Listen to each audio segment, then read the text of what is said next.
Hello and welcome into my latest live stream. This is, what is today? Sunday, the 21st of January, 2017. And welcome. Let me make sure everybody can see and hear me okay into the chat.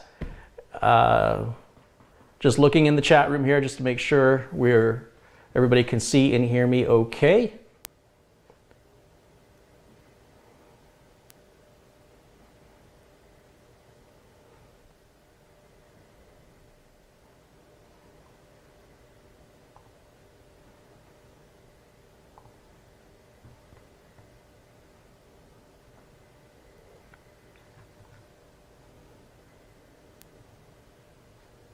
Okay, everybody's confirming you can see and hear me okay. Wonderful. Hope everybody's doing well this weekend. It is going to be time for work again tomorrow.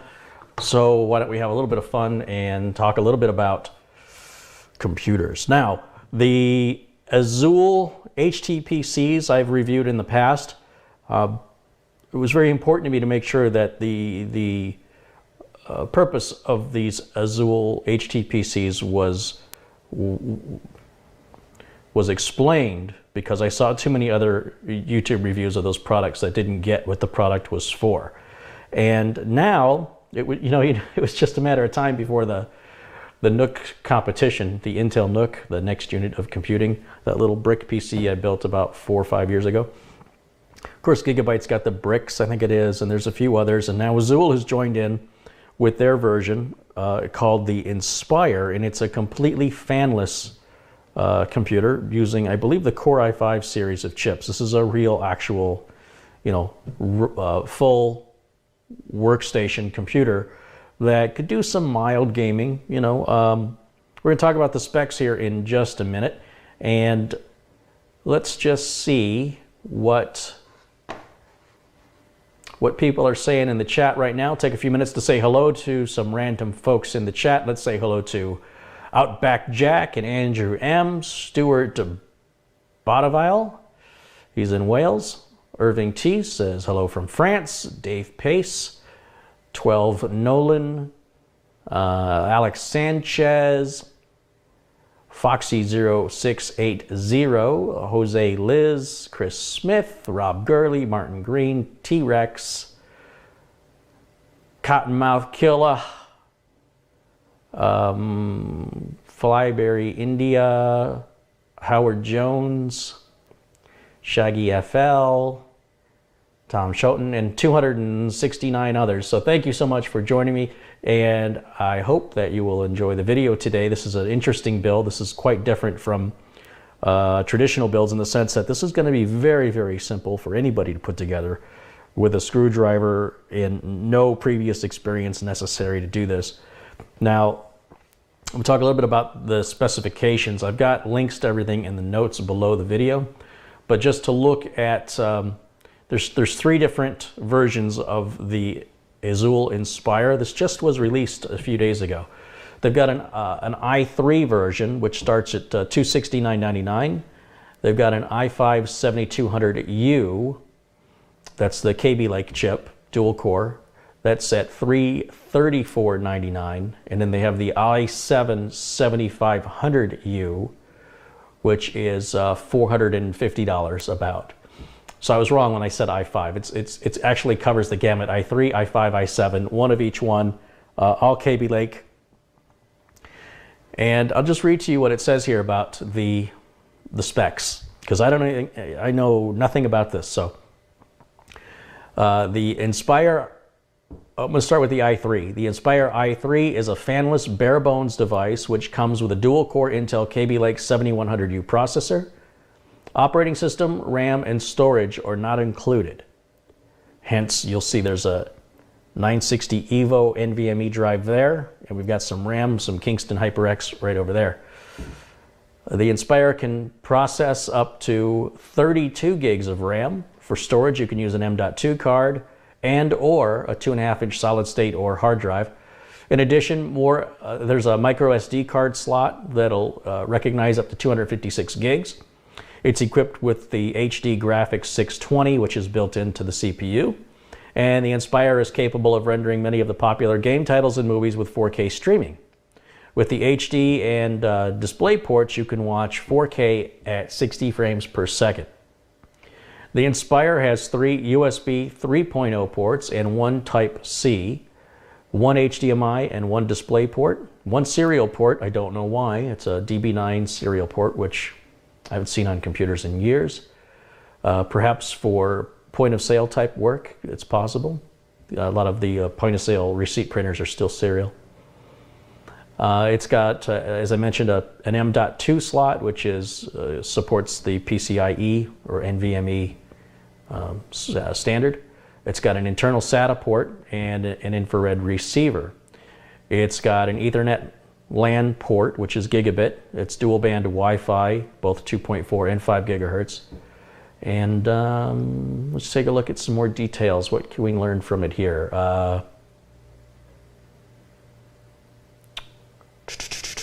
I'm just looking for weight. Here's the item weight, 1.88 pounds. It's 4.9 by 4.9 inches, so it's a perfect square, and it's 2.43 inches tall. I think that's about all there is.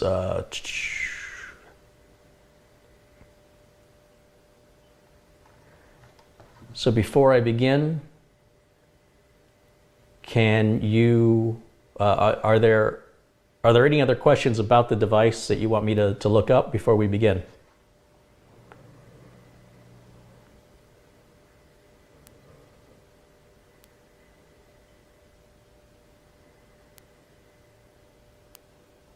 Bluetooth? No, it does. From what I can tell, it doesn't seem to have Bluetooth, but I don't know for sure until I get it fired up and we can take a look, because usually these little Wi-Fi cards do have Bluetooth built into them. It does support Windows and it does support Linux.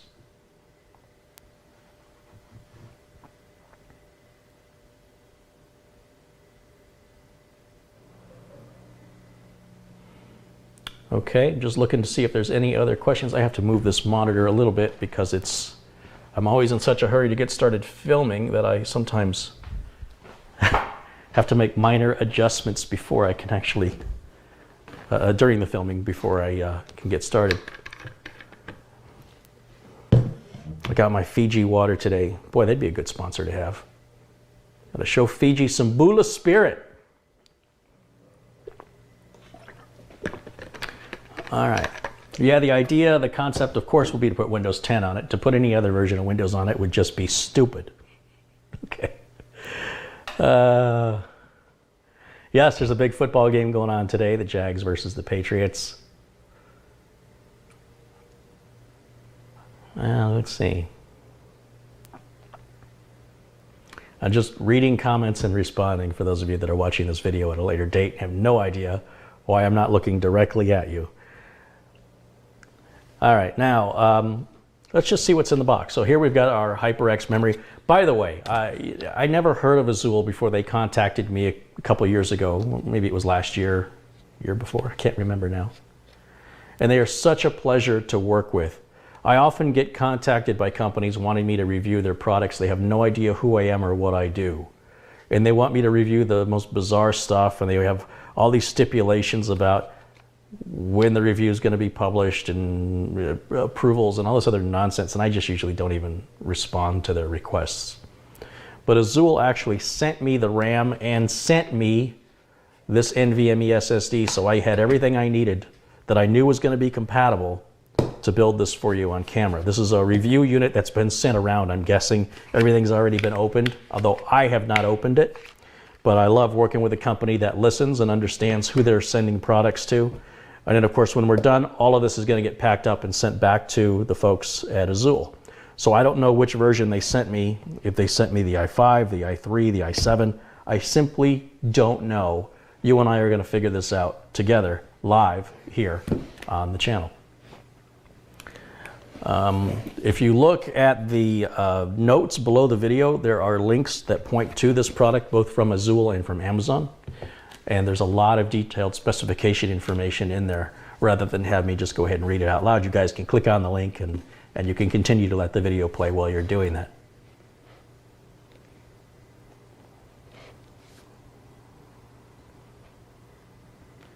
Can I buy this in France? You know, I don't know. I don't know yet. That's a very good question, though. I'm based in the USA, so everything I do is from the USA. Most products, you know, the world is getting smaller in that sense. Most products that I show on my channel are available worldwide, to the best of my knowledge, with few exceptions. So, I guess the problem is just whether or not there's a local distributor. So let's go ahead and open this up and see what we have in the box here. So we've got an instruction book or a quick guide. We've got an advertisement for a VPN. And here's the unit itself. If I get out of the box. Okay, yeah. There's the Inspire. Let me bring it up so you can see it closer. Now, those of you who have watched my other videos know that I've already done a build on a Intel NUC back when they first came out about 4 or 5 years ago. This, in comparison, is a bit taller than the NUC I have. However, there are NUCs that are this thick. The difference are the thicker ones generally have space for an internal 2.5-inch solid state or mechanical hard drive, as this one does, which explains the added height. On the front, you'll see we've got a USB Type-C connector here. We've got an infrared receiver above that. I have to switch my view, guys, because I'm getting a huge delay here. So looks like, there we go. Now this is better. Okay, so that's our infrared receiver, USB Type-C, micro SD slot, regular Type A, USB 3.0, and power is right here. There's plastic over the sticker. Not over the sticker, over the logo, as companies like to do. There is a warning because this is fanless and this will get warm. So there is a sticker on here. The sticker prevents the machine from cooling effectively, so you definitely want to remove this sticker before you use it. It's just there to let you know that don't panic if it gets warm. That's natural. It's what it's supposed to do. Okay, so on the back, got antennas for the Wi-Fi, 2 more USB 3 ports over here. There's our gigabit Ethernet port, HDMI and display port out, GB9 serial port. This is where power goes. And it looks like we got a little Kensington lock down there so what doesn't grow legs and walk away, as these are wont to do. The USB-C connector type is really supposed to be the end-all be-all of USB, because you can plug it in upside down or right side up. It'll always plug in the right way, and it'll be nice for everything to use the same USB Type-C like on cell phones and laptop chargers. Then you don't have to bring one charger no matter how many devices you have. If you have an electric shaver, if you have an electric toothbrush, a cell phone, a laptop, in theory you could bring one USB Type-C charger and charge all those devices with the exact same charger. That would be nice, wouldn't it? So we're slowly working our way there. Also in the box, we've got some cables. I don't know what these are for. Let's take a look. Oh, look, we have a power cable. Somebody was paying attention. And what's interesting, oh, okay, here it is. We've got some screws and cables for installing a internal SATA hard drive. We've got our antennas. We've got a remote control. Let me just bring that up a little closer so you can see it. So if you do want to use this as a media HTPC, and you don't want to have a full keyboard and mouse sitting on your lap on the couch or whatever when you watch TV, they've included this remote, which seems to be the new style. Everybody's using this. I got a new Samsung TV that does the same thing. It takes a little getting used to, but I definitely think it's better. You don't have all the channel numbers, stuff like that. And then, of course, the power brick itself. And that's it. That's all that's in the box. But I still don't know which model they sent me. I don't know if I've got the i3, the i5, the i7. I'm wondering if there's something on the box that'll tell me. It just says Intel inside. Oh, this is the i5. Okay, it's a dual-core Intel KB Lake i5 7200U.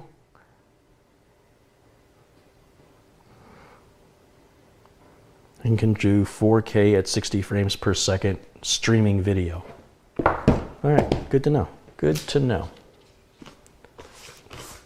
We've got our antennas there. I'm going to put that there. These cables I'm not going to use. This I will use. And this we're going to get to a bit later. So all of this can go over here, as can this remote.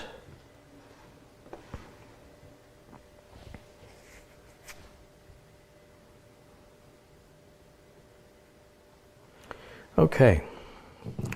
Now there is a quick guide, what they call a quick guide here, and I'm not going to read it because I'm a computer guy and I just should be able to figure it out. If it's anything other than what should be intuitive, I'll have to go back to the instructions.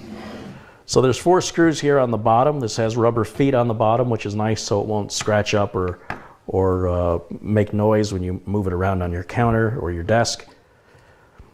And let's just start by taking these 4 screws out here from the bottom. Always use a magnetized screwdriver when you are working with computers. It will save you from potentially scratching a circuit board or dropping a fan and dropping a screw into the fan slots of a power supply. It could be catastrophic results if you that you could completely avoid with a magnetized screwdriver. There's no danger in it. Okay, so those 4 screws are out. Now how does this open up? Oh, here we go. Something's happening.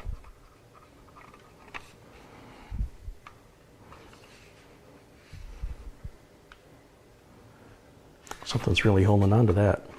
Oh, there it is. Okay, let me bring this up and you can see what we're working with here. Set this part down. So this has a tray that's for your 2.5-inch solid state or mechanical drive. Right? You can see there's holes for mounting the drive there. We're not going to be mounting a drive in here because we've got the M.2. Inside of the box itself, remember, unlike the Intel NUC, this is completely fanless, so it's going to run completely silent. We've got, everything's backwards for me, okay. This way. We've got 2 sockets for RAM here. This right here, this is the Wi-Fi card. Whether or not that's got Bluetooth, I don't know yet. This down here, this is the CR2032 battery that keeps the date and time in your BIOS settings when this is unplugged or like it is completely unplugged from the wall. It's turned off. And there's our M.2 slot right there. That easy. That's all there is to it. And of course, there's other cooling and things going on beneath this where the CPU actually is, but we don't need to dig into that because there's nothing to change or modify. Let me give a quick shout out to James Vaudry, who's contributed 25 Canadian dollars. He says, "Hey Kerry, I've learned a lot from your videos and I just wanted to give you a little back." Thank you, James. I appreciate your support. I appreciate that. I see Bill Leatherland has joined us, and Bill is our is a moderator in the chat, helping to keep everything civil in there. And let's take a look at what should we do first. What do you think, guys? Let's take a vote. We're going to do RAM first or M.2 first? What do you want to see? While you're discussing that, I'll move the camera. See if I can get you a close-up view here. Ooh, a lot of people want to see M.2. All right, let's move the camera. Hold on, stay with me. Don't get seasick now. Oh, this camera rig is getting bigger and heavier and more complicated. All right, let's see. Let's bring it all the way up. And do it like this. And then lock it in position. All right, I think we are good to go. Hold on, make sure it's kind of straight. There we go. M.2. Everybody wants to see the M.2 first. That's great. See, there's no real rhyme or reason with the order that you have to put things in. So we'll go ahead and do the M.2 drive first, which is going to go. Actually, when we put the M.2 drive in, it's going to go into this socket right here, and it's going to completely cover up the Wi-Fi card, and then it's going to screw down and secure it right here. Foxy0680 has contributed $2 to the channel. Thank you, Foxy. Thanks for your contribution. Now the screw that's going to hold the M.2 drive in is actually installed right there. And we'll just take that screw out. This is probably one of the easiest computer builds anybody could ever do. It'll only take a few minutes. If I actually just shut up and did the build, it would already be done, but then it wouldn't do you much good if you didn't understand what I was doing or why. So here's our 960 Evo. I don't know if there's an OS on this, if it's brand new, I have no idea.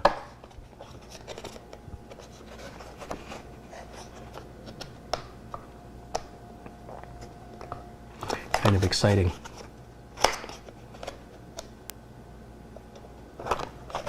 There we go. There's my gum drive. Looks like a stick of gum. Just a lot crunchier and kind of hard to blow bubbles with it. All right, let's see if we can put that into the slot like so until the connector can't be seen anymore. And then that's just going to sit down right like that. And then I'm going to secure that so that it won't move.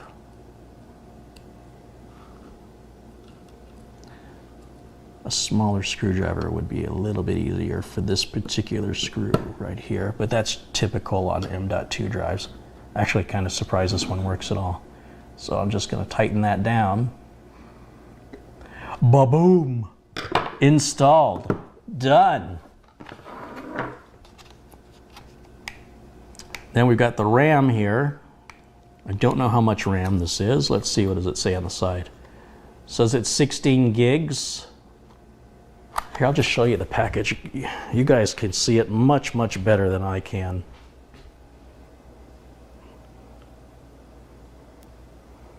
Just give me a minute for the autofocus on the camera to bring that in. There it is. Now we can read it. This is the memory we're using.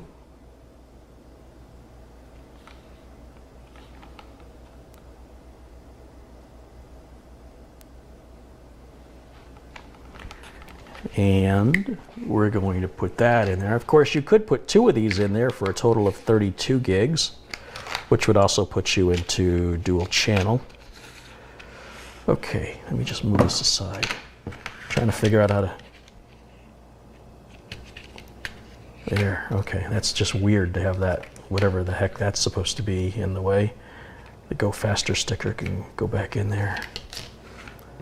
There's our memory module right there. Go Faster. And that is going to go in one of these two slots. So you go, well, how do you know which slot it's supposed to go in? Let me turn this around. Well, look, if you put it in the top slot, you're never going to be able to access the one below it. So you always start with the one that's not going to block access to the next one. Even though we're only installing one, what happens when we want to install another one? So it's going to go, make sure I'm on camera. Should go like this. This is basically laptop memory, and this is upside down. I got to turn it around. So it's keyed. It's got a little slot that lines up right there. Let's see if I can show this a little better. See how that went in? Just like that. and then you just push it straight down, and it's going to be gripped on the sides here, on both sides. And that's it. Our build is finished, guys. We just built the computer. Woohoo! We're done. Well, okay, I mean, technically we have to put this cover back on.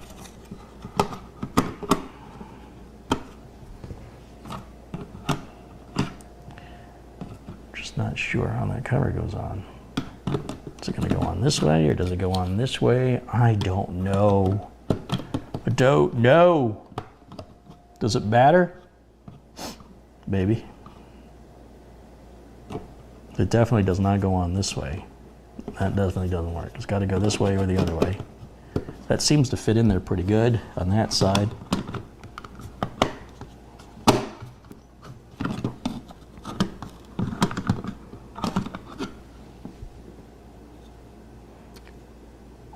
It looks like it could go either way, to be honest. This way looks like it'll interfere less with the RAM than it would with the M.2. Let's see if we can put that in there.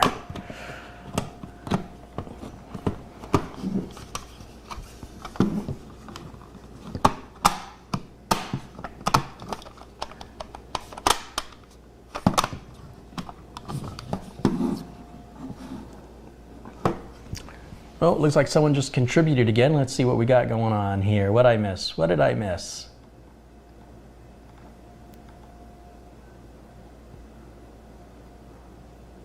Scrolling up and down through the chat trying to find it. For some reason, I don't see anything. I got another place I can look.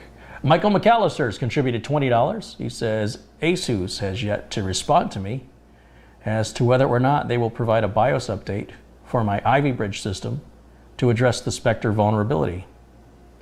In the interest of security, should I save for a new build? No, this vulnerability is, as long as your Windows has been updated and your browser's been patched, you really don't have anything to worry about. Okay. This doesn't want to go in this way, so maybe we gotta go. Let's see. How does this go in?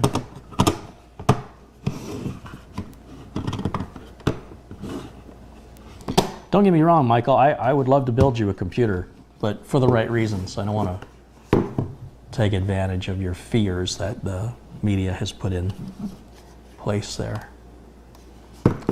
Okay.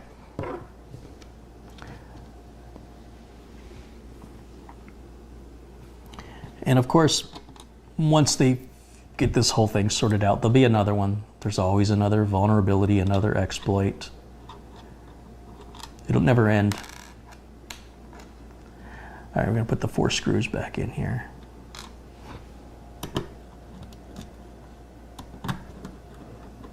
Yeah, best thing you can do is just make wise decisions when you're surfing the web. Am I in the wrong places? I put the screws in the wrong holes. Screws go in the holes furthest to the edge. There we go. There we go. That's better. Helps when you put the screws in the right holes. Okay.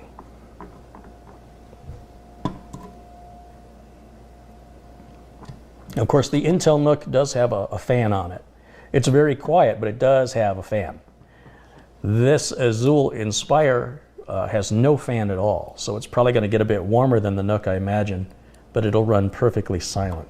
Not sure, you'd have to do some comparison shopping to determine, which one's the better value. I would imagine, Intel's not exactly known for bargain hunting. They do make a good product, though. All right, let's get the antennas out. And let's put the antennas on.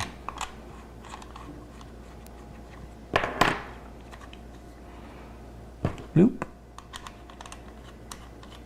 And bloop. Done. There you go. World's fastest computer build. Perfect for people with regular, ordinary computer needs. A lot of seniors, a lot of people do surfing, work from home, do some very light gaming. want something that's out of the way, perhaps something very portable, there you go. And now you can, unlike a laptop, you don't have to worry about batteries going bad. You don't have to worry about screen size. You can put any size screen you want on this. So here I've got the power cable and the power brick right here. There we go. And then what I need to do is push the camera back and get my monitor out, and we can fire this bad boy up and see how she runs. So let's put this back here. And we'll bring this back up and bring this back out. I think we gotta go out a little more. I think we need to go out a little more. Okay, that looks pretty darn good. Right about there, I think. Yeah. Oh man, having that new tripod head is making my life so much better. Okay, so it looks like I've now cut my head off, top of my head.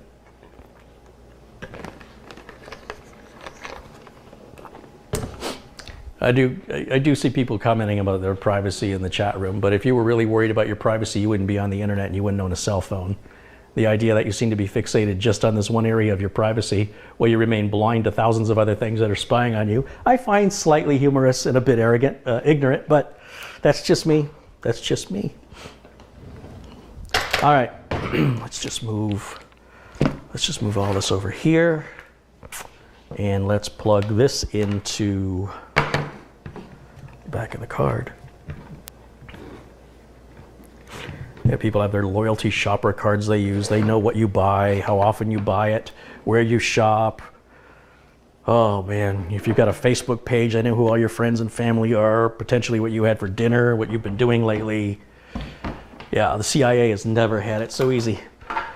People just voluntarily give that stuff out and then they complain about Windows 10 privacy. I do find it a bit funny. Okay, so here's the monitor, the old monitor you guys are used to seeing. It's an old Dell 2420L. You can't buy these anymore. There wasn't anything spectacular. I'm surprised how many times somebody will ask me, what's that monitor you're using? Like, it's just an old crappy Dell monitor. Okay, so I'm going to plug the HDMI port in there. And let's see, I need a keyboard and a mouse, so we're going to steal that from the streamer. Streamer. There we go. And I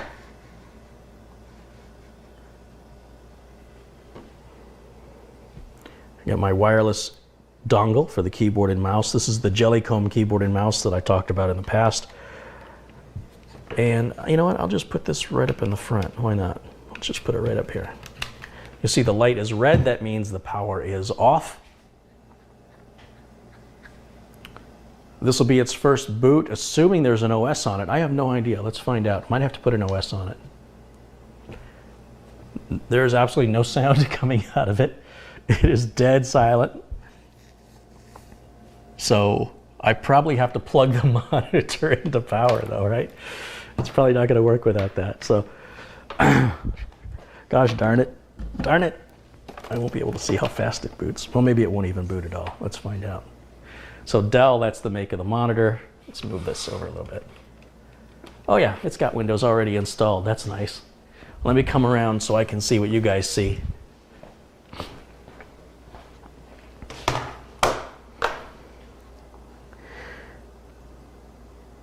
Okay, that's Cortana talking, but I don't have speakers plugged in, so... Okay, United States, yes. US. Skip the keyboard, alternate layout.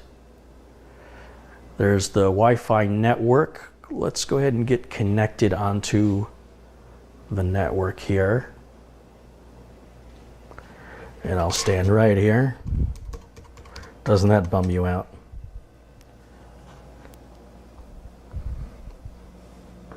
All right, let's see if we get loaded up there. We do. We'll click next, so we're on the Wi-Fi. Milk Cap says, hi, Corey, you're my favorite YouTuber. Well, I'm Carrie, but I'll let Corey know that you said that. Thank you. I don't even know my favorite YouTuber's name. Set up for personal use. Click next.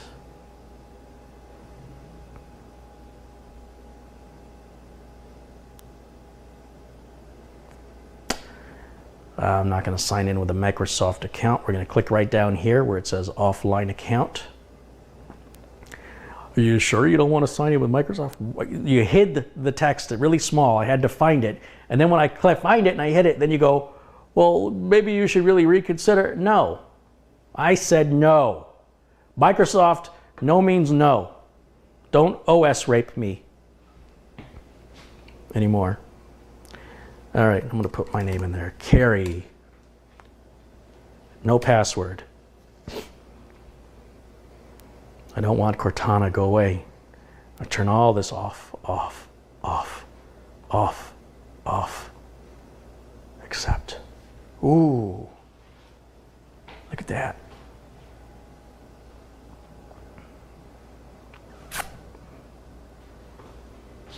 Almost done now. We just need to get a few more things polished up for you. Well, get a move on. Let's go. It's a brand new computer. Let's go. Got things to do. So there we have it. That's a pretty darn simple computer build. As far as computer builds go, I don't know how you could have it any easier than that. I don't know how you could have it any smaller than that. Obviously, you're not going to be doing any Grand Theft Auto on this or Far Cry, but as far as, you know, actually getting work done, as far as getting schoolwork, homework, like I say, light gaming, video streaming, HTPC, this will do it all. So if you're not a gamer, or if the games you play are more like RPG type games or not real heavily graphically intense, this will save you a lot of money, because those kind of games require a computer budget about 5 times more than what this costs, 4 to 5 times more. So it may be able to run some of the games at very, very low settings. It just depends on the game and the version of the game and the resolution of the game. But again, at very low settings, it probably could play a lot more games that I'm giving it credit for. But I would just rather say, look, if you're looking for a gaming machine other than Solitaire or Minesweeper, perhaps you should be looking at a full size, or, you know, a desktop computer that will accommodate a full size graphics card. All right, now we've got welcome to the best Windows ever. I remember when they told me that about every Windows they've ever released. And there we've got it. Let's take a look at some specs, shall we? Let's go to, I have a twisted idea, very twisted idea. Let me get back onto let me go to my network here. And let's bring up, let's see. I'm blocking the screen on purpose, guys. Let's bring up some benchmarks.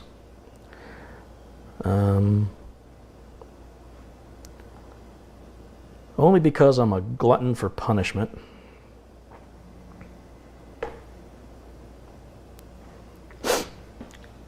Let's install the Heaven benchmark and see what it does. Yeah. All right. I just still need to back this off a little bit, or maybe just bring it up just a little bit. There we go.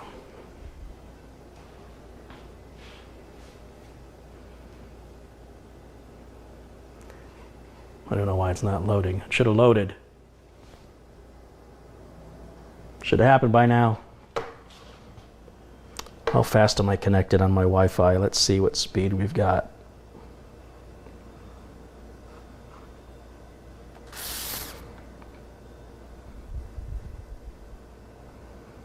It's connecting at 802.11n on my 2.4 gigahertz. I can never find that darn speed setting. Let's go back to the server.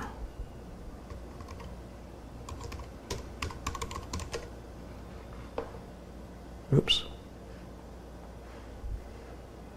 There it goes. Okay, we're going to install the Heaven benchmark. Next, next, next, next, next. Pretty fast there, right? Finish. I'm curious though. If we go to this PC, it only sees the one drive. That's good. I wasn't sure if it had some internal memory, but apparently, if it does, we're not using it. So that's the NVMe drive right there. And then let's start the Heaven benchmark. And codecs you cannot. What? I might have double clicked on it. Wait, coding was not found. Reinstalling this program may fix the problem. What? Browser x86.exe. I don't know what that is. I don't know. All right, let's try something else. I see Brightech just joined us. Hey, Brightech, welcome in. I need a benchmark to run. Let's see, what else can I put on here? I really don't want to fix anything. I just want to run some benchmarks. If I have to figure out how to make the benchmark work, then I'm moving on to the next one. I have an old 3D mark we could put on there. At least be pretty. No, I don't want that. Here's a WinBench. That's old.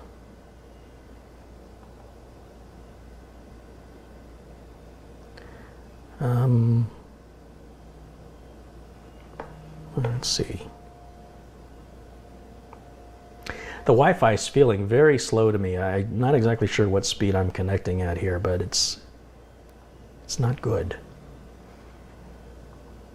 Let's turn off the show people button. I don't want to show people.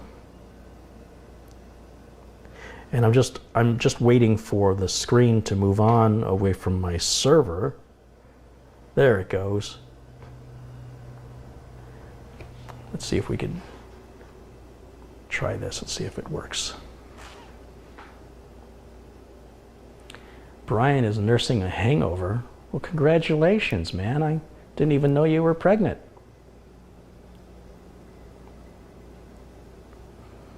Oh, that's how she got pregnant. Oh, that's how it happens. All right. We're getting there. We're getting there. This program or feature cannot start because it's not compatible with 64-bit versions of the window. Well, I guess that's an old benchmark I have laying around.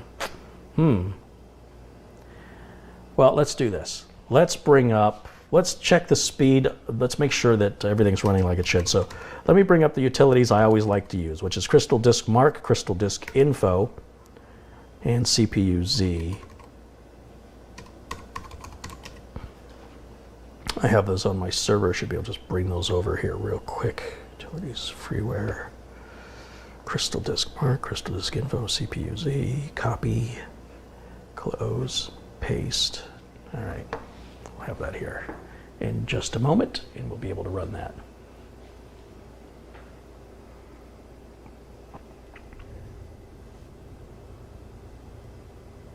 I'm used to my Wi-Fi being much, much faster than whatever this is doing. And again, I'm not sure what speed we are connecting at here. And I know I always have a hard time finding this in Windows 10. But I know there's a place.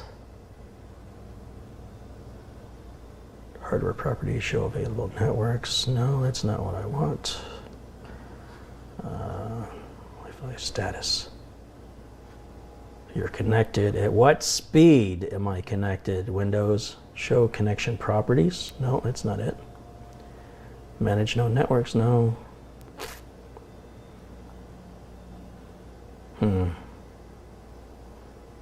Network and internet.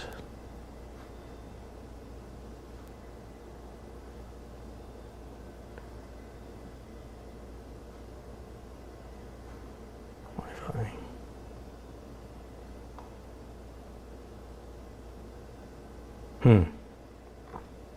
I always have a hard time finding that. I will figure it out one of these days. All right, let's try Crystal Disk. Let's do Crystal Disk Mark. Actually, no. Because we have a Samsung NVMe drive, we need to install the Samsung Magician software and make sure we have the Samsung driver. So go to samsung.com/magician. And that's going to bring up this page, and we're going to install that software, blah, blah, blah, firmware update, performance benchmark. This is what the software does. Downloadable files right here. Magician software, that's what I want. We're going to run that as soon as it downloads.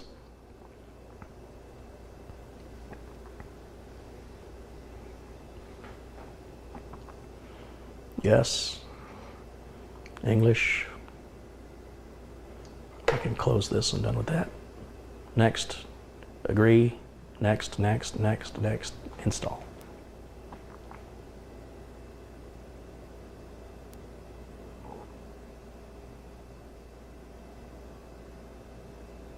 Finish.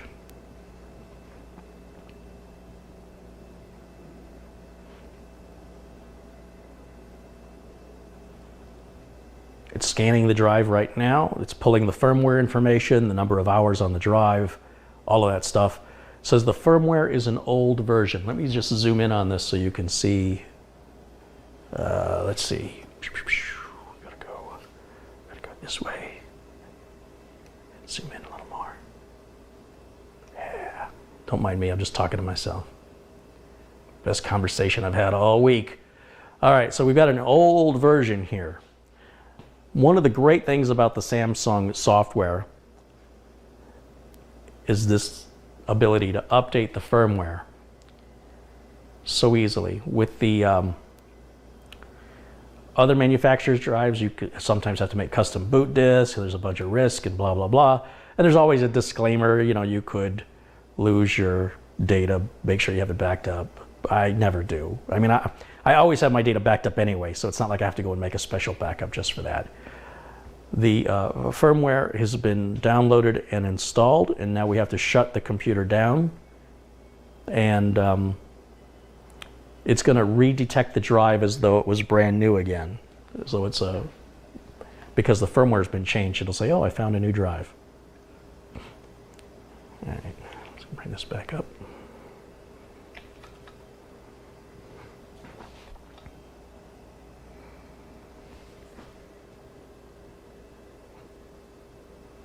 Okay.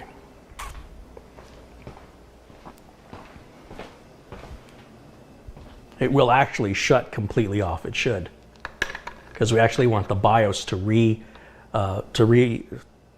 look again, to see the drive for the very first time all over again. So that light went red. That means the machine is off.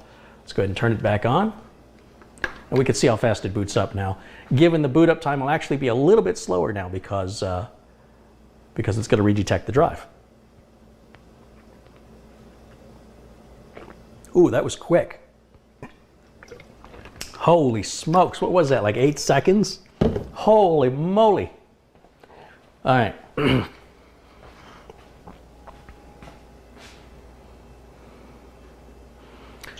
There we go. Very good.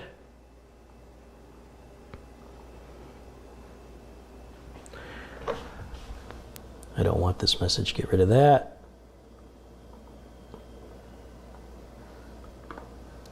I always want to see all the taskbar items. Oh, I have to activate Windows for that to happen. Okay, never mind. All right, so bringing the software back up, it's a 250 gig Samsung 960 EVO. It's had 0.4 terabytes written on it in its whole life. It's now got the latest firmware installed.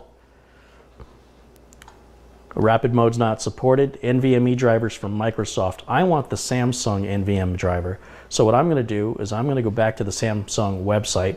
And in this case, I'm going to go to, I know I'm blocking your view, I'm sorry, samsung.com/Samsung SSD. That's the site I'm going to be going to here. And I'll go look under Tools and Software. You can grab the Magician software here as well. Then driver, Samsung NVMe driver right here.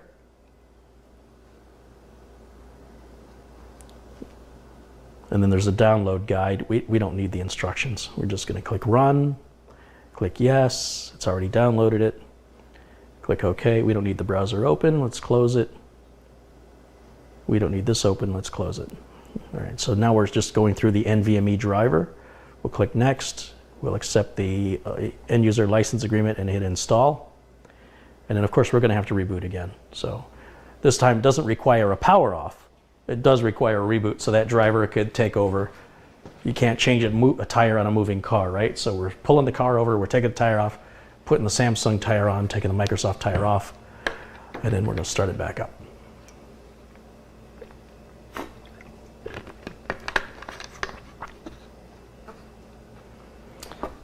Man, I can't get over how fast that boots. That is nice. Nice. Okay, now let's bring the Samsung software up.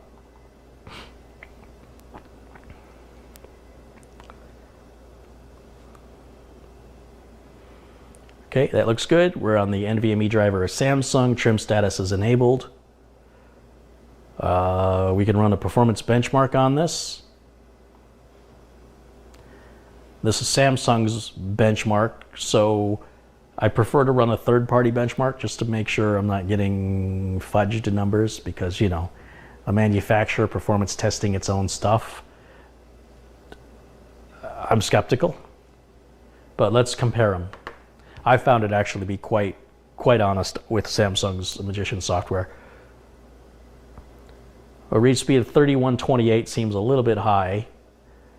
A write of 1514. Bearing in mind that a hard drive mechanical drive, you'll see anywhere from 80 to maybe 200 tops. With an SSD, you'll see about 550. And with NVMe, you see about 2,000 to 3,000 normally. So what I'm going to do now is I'm going to run the Crystal DiskMark software. And let's just run all the tests and see what that does. And while that's running, it takes a while to run, I will talk to you guys. Let's see what you guys are saying in the chat here.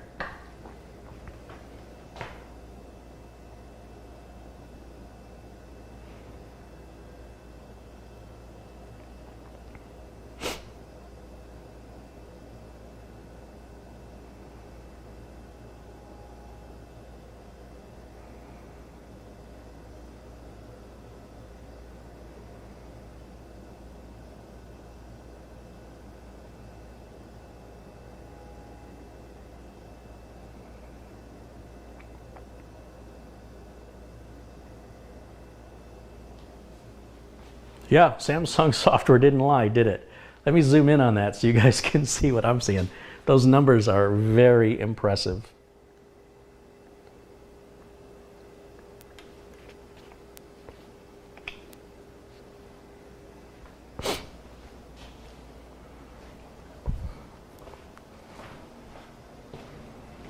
That explains why it boots so fast. I just wish the Wi-Fi was faster. I am connected to the 2.4 gigahertz side of my router rather than the 5 gigahertz, which would go faster. But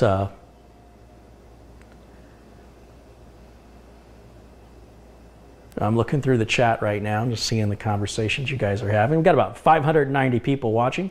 So I guess a lot of people are not interested in the NFL game going on right now.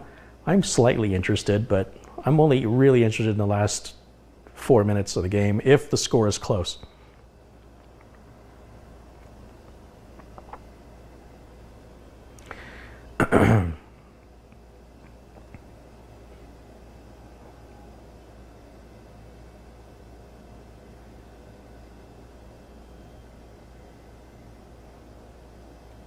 I never really was into watching football or any sports on TV until I got HD, and then I went, wow, this actually looks really, really good.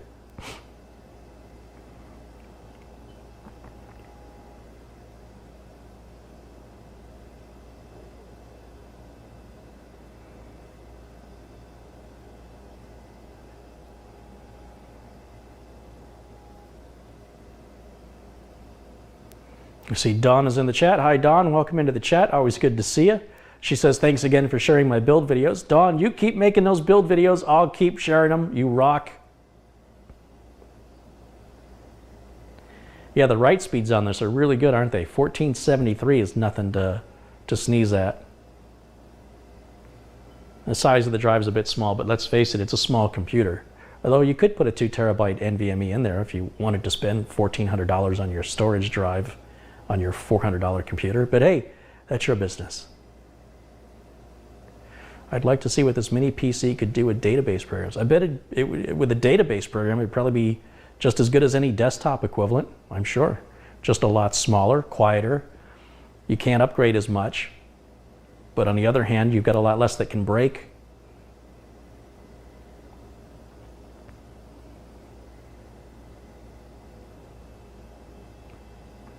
We're almost done with the test. There's 2 more write tests that remain to be done, as it's going to fill those zeros in on the lower right corner there. The right side is writing and the left side is the reading results. Of course, you could always, as pointed out in the chat there, you can always still install a 2.5-inch solid state or mechanical drive for, if you really wanted a lot of storage in there, and speed wasn't that big of a factor for your storage.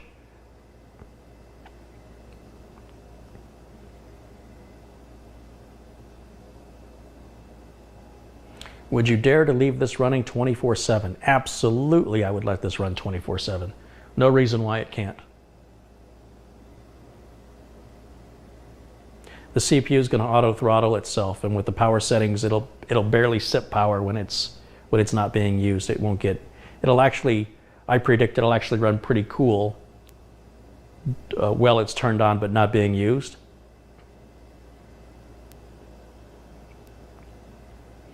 Okay, that's it. That's our results right there. So you can see the read speeds all look good. Write speeds look good as well. And I'm going to go ahead and pull the camera back now, since we got that out of the way. Pull this back a little. Whoop, other way, Carrie. No, too far. All right, here we go. Okay. All right, so that's there. Let's take a look at CPU-Z, and let's see what the specs are on this computer.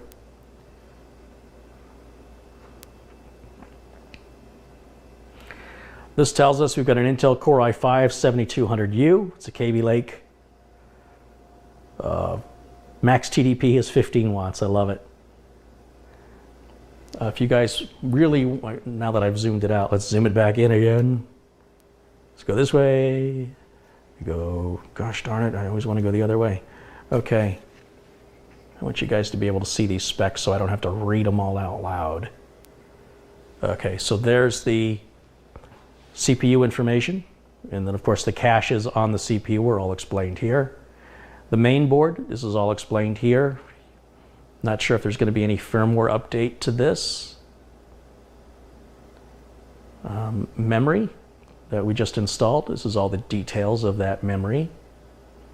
Of course, we also have the serial presence detect information of the RAM, which is a DDR4 2134. It shows that the memory is in slot 1. For some reason, it shows 4 slots, even though we only have 2. So clearly, CPU-Z is not identifying this properly. Graphics, of course, is built onto the CPU. Intel HD Graphics 620.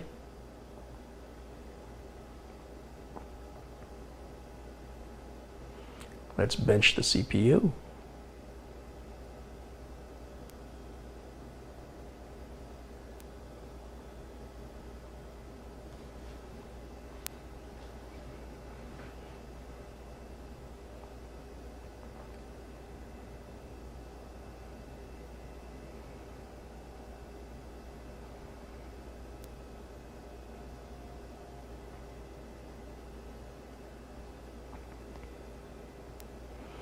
And then what's our reference? I don't know. Well, I guess that doesn't give us a reference. We have to select a reference. Those are not good reference points. That's not a fair test. You know what? Let's bench it against a Ryzen 5. I'm just curious. Ooh. Not looking good for Intel there, is it? Let's bench it against a Ryzen 3 maybe? No? Core i5 7500K. That's a bit faster than what we've got now, but how does it compare? Yeah, right in the same line. How about a Core 2 Duo? How about that? Yeah, that's a little better. Yeah, that's all they have for reference. Okay, well, good to know. Good to know. So now it's just really a question of maybe benchmarks. And I'm not exactly sure which benchmarking software I should run. I don't know why the Heaven benchmark wouldn't run. Something was missing.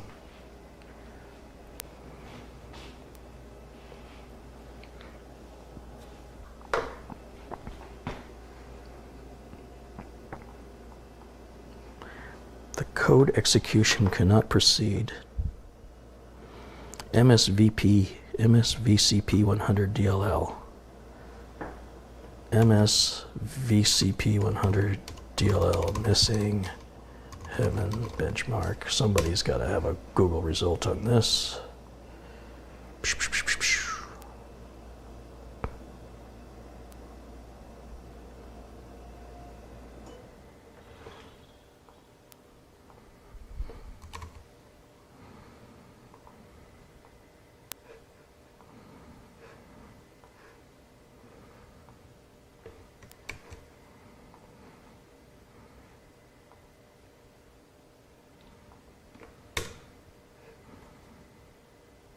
I seem to be missing that file for some reason.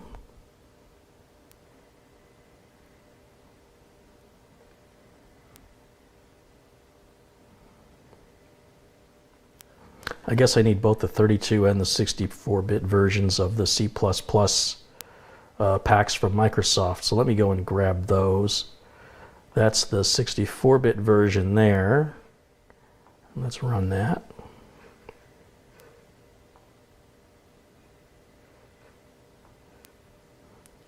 And you also have to install the 32-bit version,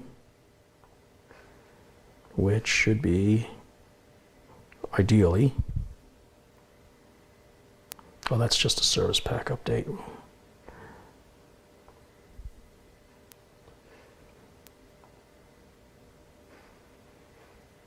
Let me install that one.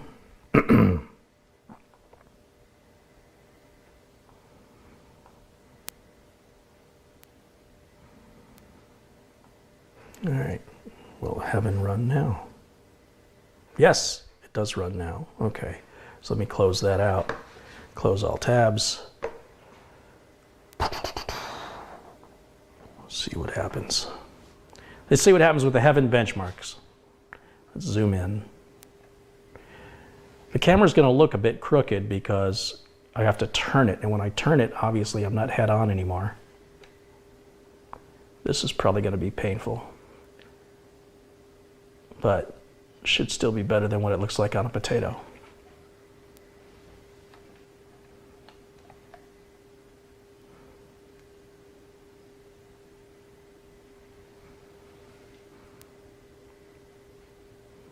Let's go right there. Yeah, I wouldn't call that smooth, but it does play it.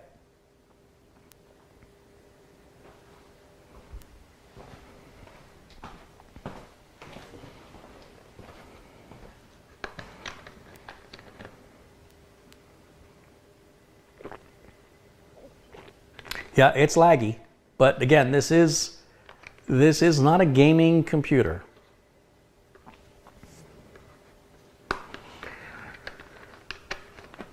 Does it have Thunderbolt? No, it doesn't have Thunderbolt. Got to press F9 to benchmark it. Okay, thank you for that tip. I thought you had to watch the demo first. So thank you for that tip. That's from Buzz Brasher of the chat room, educated me.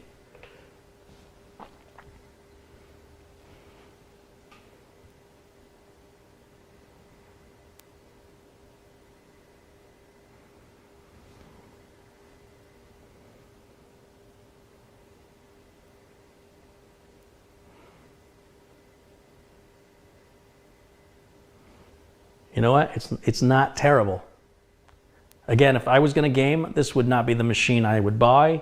If a customer of mine wanted to game, this is not the machine I would recommend. But I would say, apart from gaming or specialty needs with regards to applications, I'd say this is fine for most computer users, most average ordinary folks. Whether you're in an office or it's a home PC, This is a really inexpensive way that you can do it yourself, have control of your RAM and have control of your storage, and have a fast computer that'll be faster than your neighbors. And it's interesting because a lot of you guys who watch my live feeds, you're just not regular, ordinary computer users. I would love for you to spend a day with me and go, answering the phones, listening to the questions that I'm asked and the problems I have to solve and what the people's needs are. And you'll find 90% of the time, a computer like this will meet the needs of all of those customers and then some.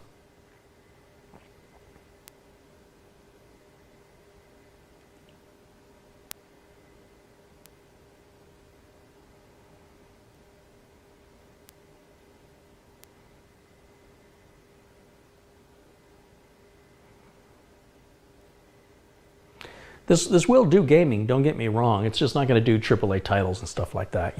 It's older games or games that aren't real super resource intensive are going to run fine on it. It'll be great for an HTPC. It'll stream 4K video at, they say, 60 frames a second.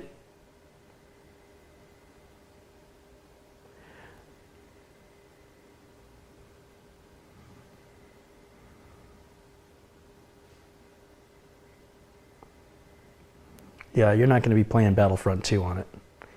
Although, actually, I think Battlefront actually runs on some pretty low specs, surprisingly.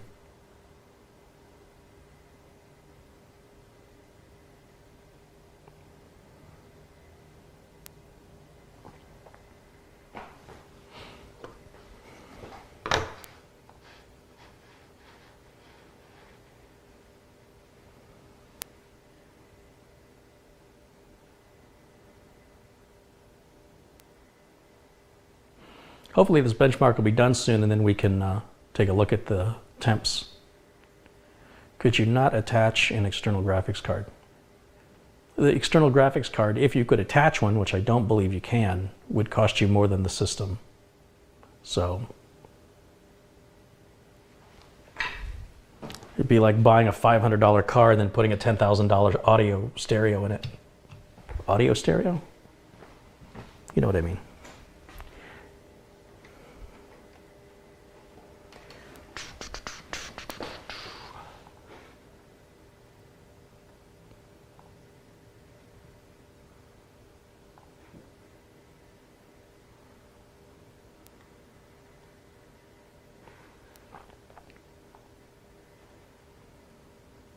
See, that side of it's running just fine.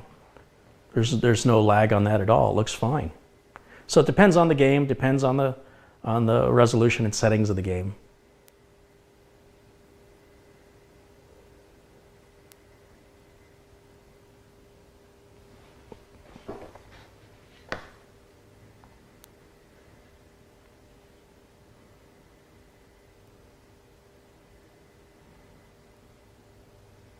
There we go. So there's your Heaven benchmark results right there. Let me zoom it in a little bit, see if I can fix that focusing issue. Oops.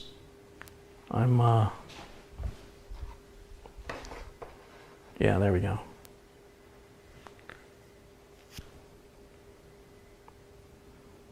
Okay, so let me just pull this back again. Actually, I have to switch this over to the other screen.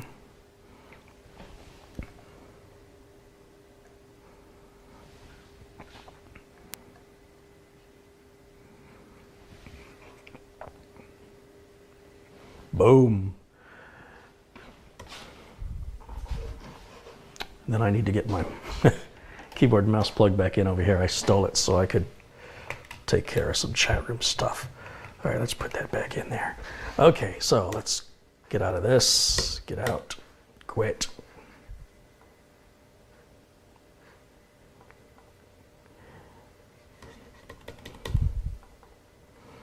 And let's try, let's bring up, we're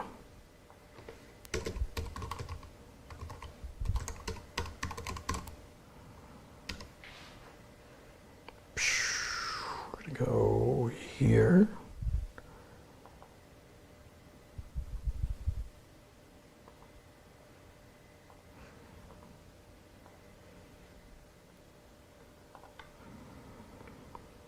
And let's bring up Prime 95 while we're at it.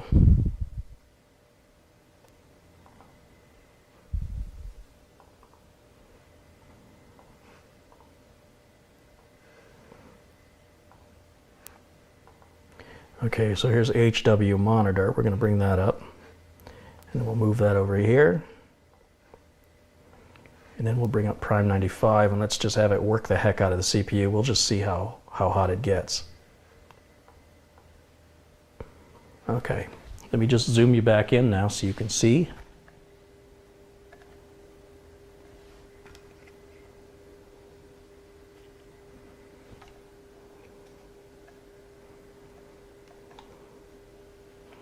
There you go.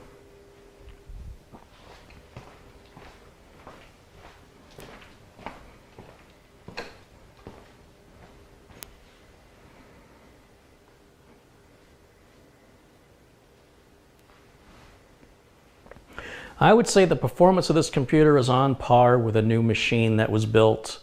You know, if you had a desktop computer that you spent about $1,500 on about 4 years ago for top of the line, maybe 4 or 5 years ago, you would equivalently have this performance. It's actually very impressive performance, although it certainly doesn't help to have that NVMe drive. That's faster than most new computers you build today. And the graphics is really the only part where it's lagging a little bit. And like I said, for people that just are regular, ordinary computer users, which comprise more than 90% of computer owners, this will more than satisfy their needs of performance, as well as being very, very quiet because there's no fans. This thing is dead silent. There's no moving parts. It's going to be ultra reliable, or it should be.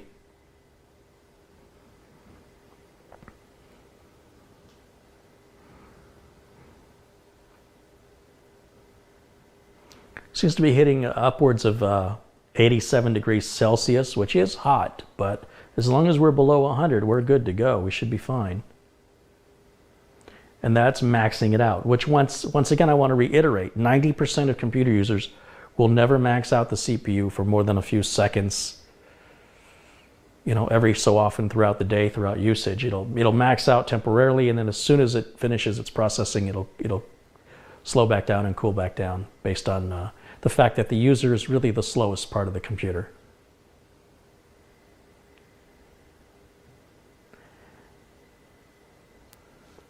We'll let it run a little bit. We'll see how hot it'll go. We're up to 88 so far. 88's been the hottest temperature. It's not there right now, but it's peaked so far at 88 across the 2 cores that it has.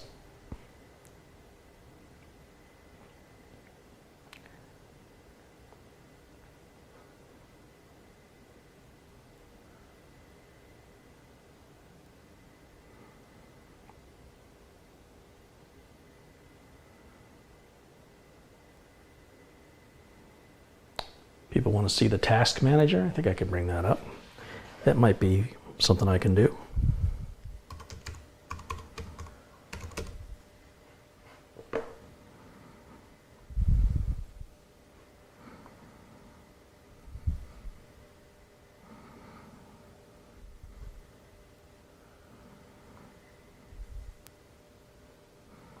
Not sure which screen you want to see it on, but there's the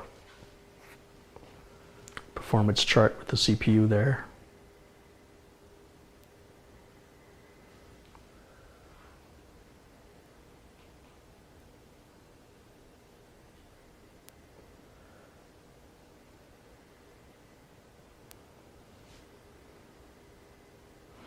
Running at 3.09 gigahertz.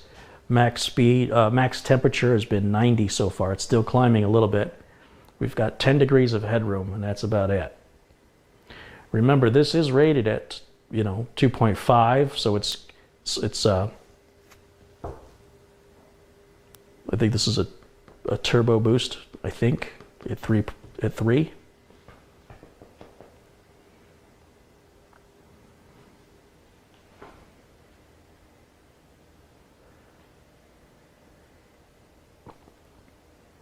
Wouldn't all prolonged core temps over 80 degrees Celsius seriously diminish the lifespan of the CPU?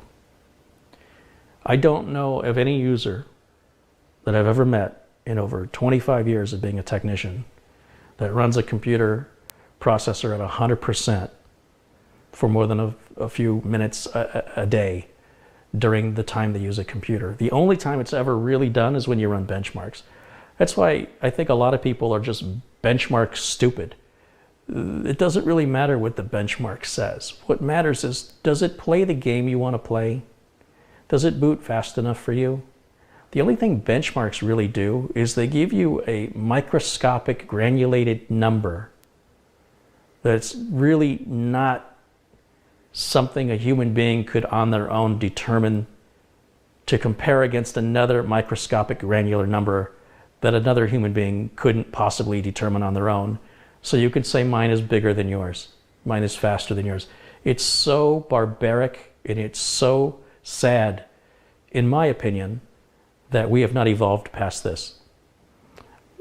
I'm somebody who's very practical, and I want the computer to do what the user needs it to do in the way the user needs it to do it. That's the only benchmark I care about. So running 100% on the CPU for this length of time, yes, it's not good for the CPU. And it's not even done under normal usage. So you guys are causing self-harm in these benchmarks just for bragging rights, or to make yourself sick to your stomach because your numbers aren't as big as you thought they would be, which has absolutely nothing to do with whether or not the computer performs to your needs. It doesn't make sense to me. I'm sorry.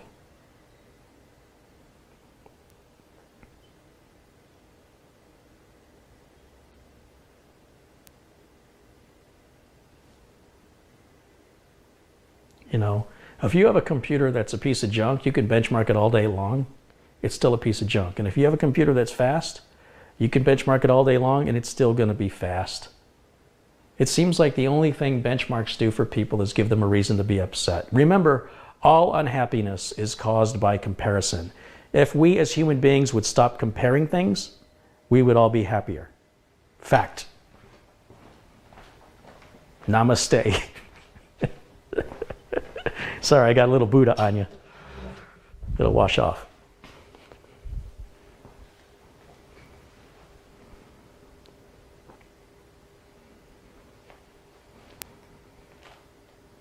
So yeah, this is all about setting customer expectations. It's what's important to me when I do my reviews, is that we talk about, again, some of the reviews I saw on the Azulle HTPC, where they were trying to game with it, they just really they didn't understand what the point of the computer was, and therefore they just said they don't recommend it.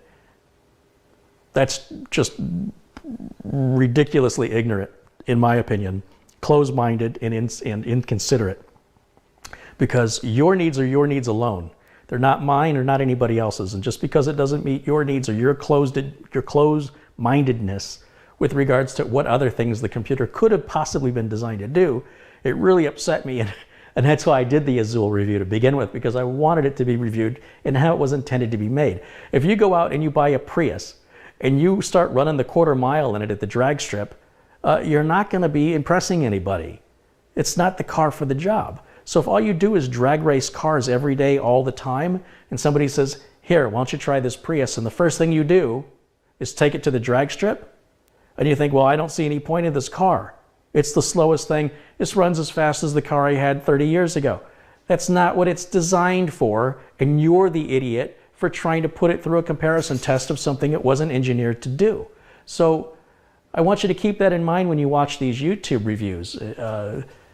A lot of people are very, very, for lack of a better word, they're kind of racist. Racist is a tough word, but as far as, PC master race, they're racist because they don't consider what it's like for other people's needs. They don't consider, and I don't say all of them, but it's often enough because, look, anybody can create a YouTube video. You don't have to have any approval from anybody to do it. And you guys are coming here looking for knowledge, and I'm afraid a lot of the knowledge you're getting is poisoning your brain with wrong information. It's very distressing because it's very easy to teach somebody who doesn't know, and it's very difficult to teach somebody who knows wrong to unlearn and then teach them the right way. It makes my job very, very difficult. So I get upset about it. So let's take a look at the temps now. We're at 100 degrees Celsius, which is the ceiling. Well, it hit it. You'll see when it hits it, so this is our max right here. This is what we're currently doing. And you'll see it bounces back and forth between 100 and 95 because it's shutting cores down. And that's how quick the CPU cools off. It cools off that fast that then it turns the core back on and hits 100, turns one of the cores off, drops to 95, turns it back on, and so it's flipping back and forth, back and forth, back and forth. So Brian thinks I should show you how to roast a chicken. Ooh, that is a bit warm.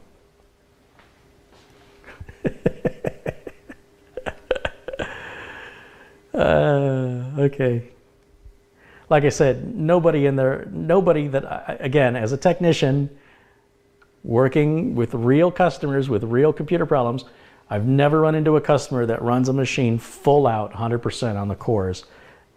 Only in benchmarking does it happen for longer than a couple minutes a day, total time of usage. This thing is warm. Let me get my infrared thermometer. Let's see how hot that is. It's not too hot to touch, but it certainly would keep your butt warm if you sat on it.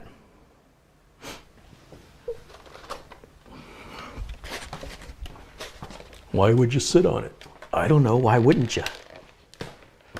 Love the internet. God, I love it. Okay, let's take a look and see what the temps are in this thing. Hey, Brian, do you like white meat or dark meat?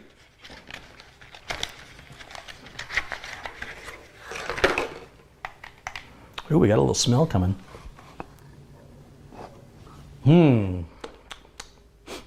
Almost done. The outside is reading 150 degrees Fahrenheit.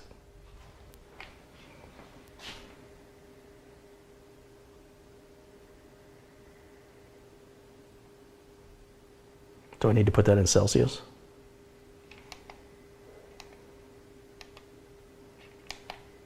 How do I switch it? I don't even know.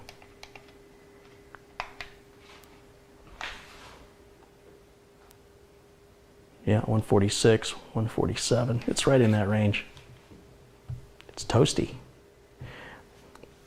Again, no normal computer user would run a CPU flat out at 100% for more than a few minutes throughout an entire day. So this isn't really anything to worry about.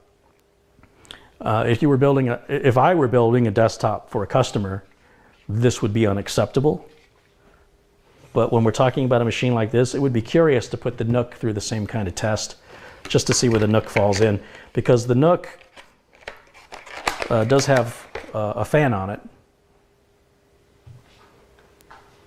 although the NUC doesn't have an M.2 slot, so this will be faster in some ways and slower in another.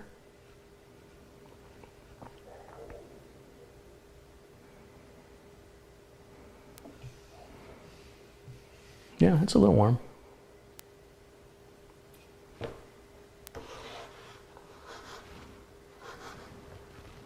So let's go ahead and shut this down now. Yeah, it's running at 2.94 right now, so it's slowed down a little bit. It's going to do that when it hits that high temp. It's protecting itself. You want it to do that, believe me. All right, let's stop this test. You watch how fast this cools off. As soon as I hit stop, boom. Watch this right here. Where did it go? Right here. We're at 74 degrees.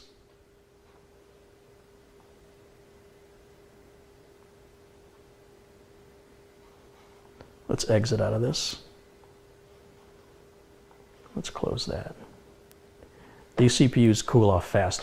What a lot of people don't tell you about liquid cooling, liquid takes a lot longer to cool off. So what ends up happening is you have a machine that runs cooler when it's on, but it runs hotter when it's off. In other words, say you've got an overclocked machine with a liquid cooler in there, and you get these nice cool temps of, let's call it 70 degrees Celsius. You shut the computer off. I'm talking Intel now, but it doesn't matter. You whatever your temp is, you shut the computer off. It'll stay at 70 degrees for a much longer period of time because you've got a liquid cooler than if you had an air cooler. And I don't know how much that really impacts the reliability of the machine, but it's going to keep your CPU hotter for longer after the machine's been turned off. With an air cooler, it cools down almost instantly. We're already down to, where are we at? We're down in the 70 degree range, and we're quickly approaching the 60 degree Celsius.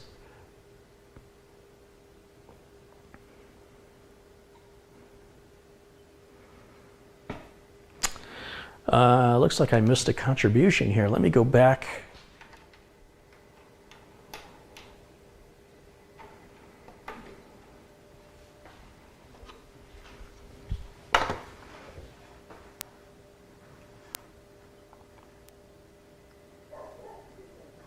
Andre Hernandez has contributed $50 to the channel. Hey, thanks, Andre. I really appreciate that. That's very generous of you.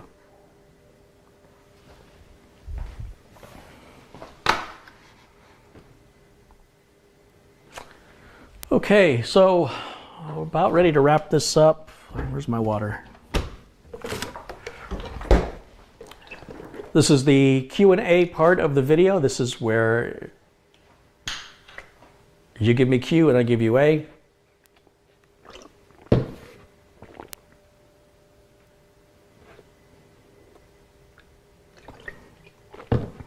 Does it have a heatsink? It's got a big heatsink in there. Absolutely, yes.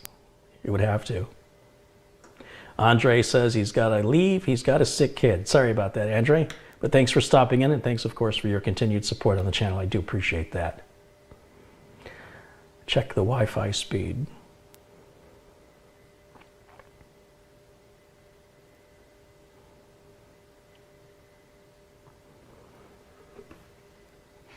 Michael McAllister said he's contributed again. Did that one get by me too? Sorry, Michael.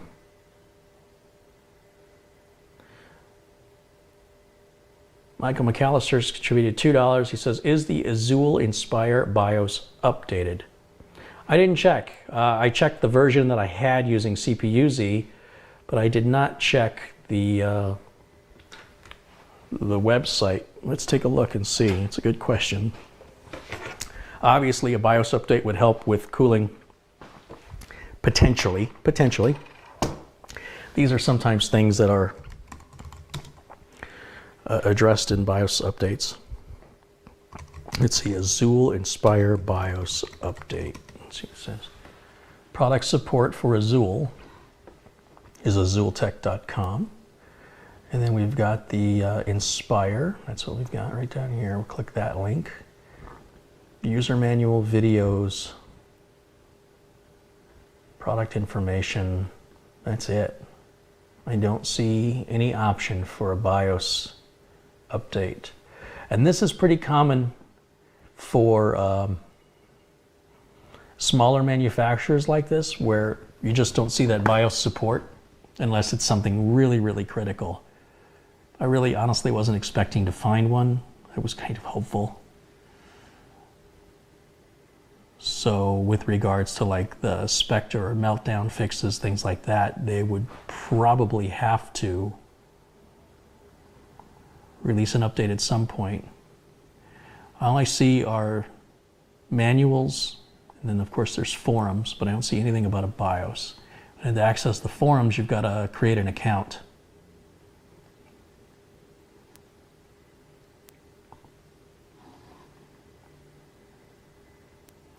Looks like Bill Leatherland is leaving. Well, thanks for joining us, Bill. Always good to see you. I know it's about 8 hours later where he is. And Brytech is checking out. They're both in the same, both in England. Good night, guys. Thanks for stopping in.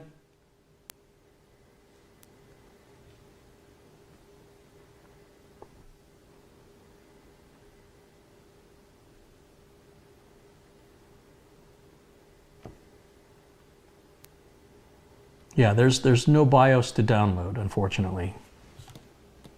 This is still pretty warm. This doesn't, even though it's cooled down quite a bit according to the screen, it feels the same to my hand. It still feels, it's not hot, but it's hotter than warm, but it's not too hot to, obviously, to keep my hand on it.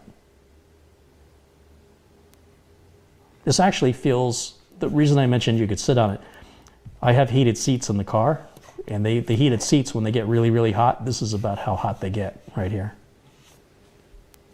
Carrie, would you ever buy a Mac? I wouldn't even accept one that was given to me.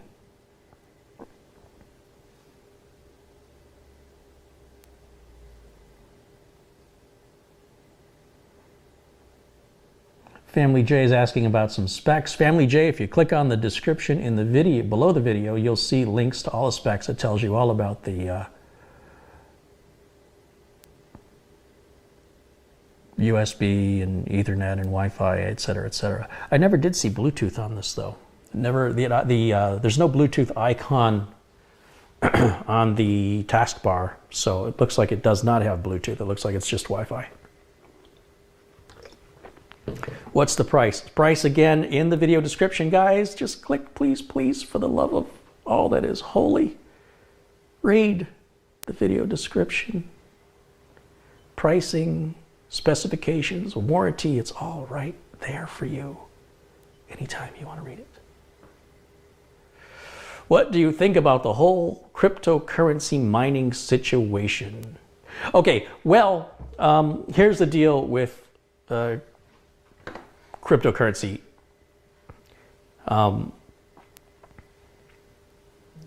People are, there's a lot of people looking to make easy money, if you will, or they're convinced they will, and they're investing a lot of money into their computers to do cryptocurrency mining.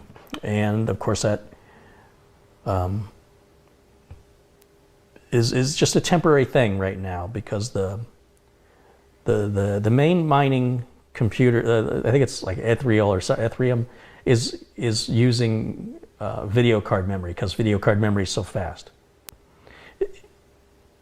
If you think you're upset about how much a video card is, imagine how upset you would be if you were trying to do cryptocurrency mining and you needed graphics cards.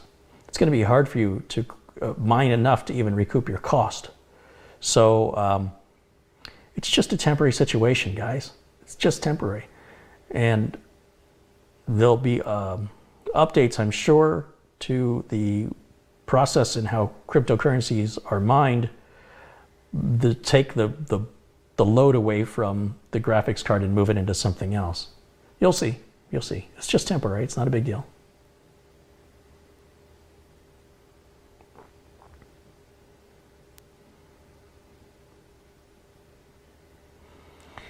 Let's see, Jay says, we used 2 Azulle devices for a school district and they weren't all that stable, randomly shutting down. We had to use them for lunch boards and announcement boards. Yeah, well, I'd have to know more about them, Jay. If this is an actual mini PC, Azulle was really known for making these little HTPCs using like Atom processors and stuff. This has a proper Core i3, i5, or i7, depending on the version. So I don't know that that it would work any better or any worse from you, but Azulle's been in business for a number of years now, so it must not be too terrible. The Amazon page says it supports Bluetooth. You know, it might, I just didn't see, I'm making an assumption here on the fact that I didn't see a Bluetooth icon on the desktop, but or on the taskbar. Let me move the keyboard and mouse over here. Let's take a quick look and see if we can see Bluetooth in here, just to verify. What's our temps down to now? We're down to 62 now. So what a difference. Oh, it does have Bluetooth. It's right here. I just didn't see it. It's right there. So yes, it has Bluetooth. And where's my keyboard? I'm still curious where I find my Wi-Fi speed.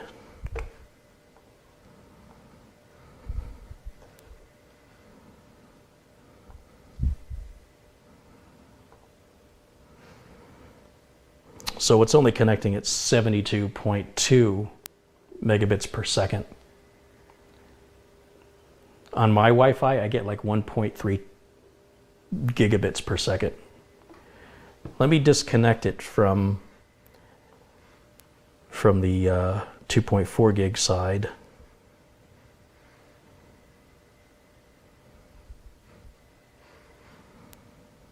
Let's see if I can do this. Let's disconnect here. Oh gosh, I got to remember my network key for this. I don't remember it. Rats.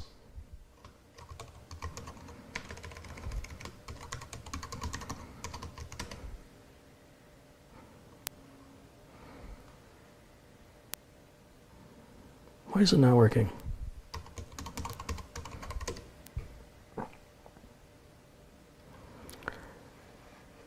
Okay, now we're connected on 5 gigahertz and we're at 433.3 megabytes per second. That's a lot better. I should have just did that to begin with.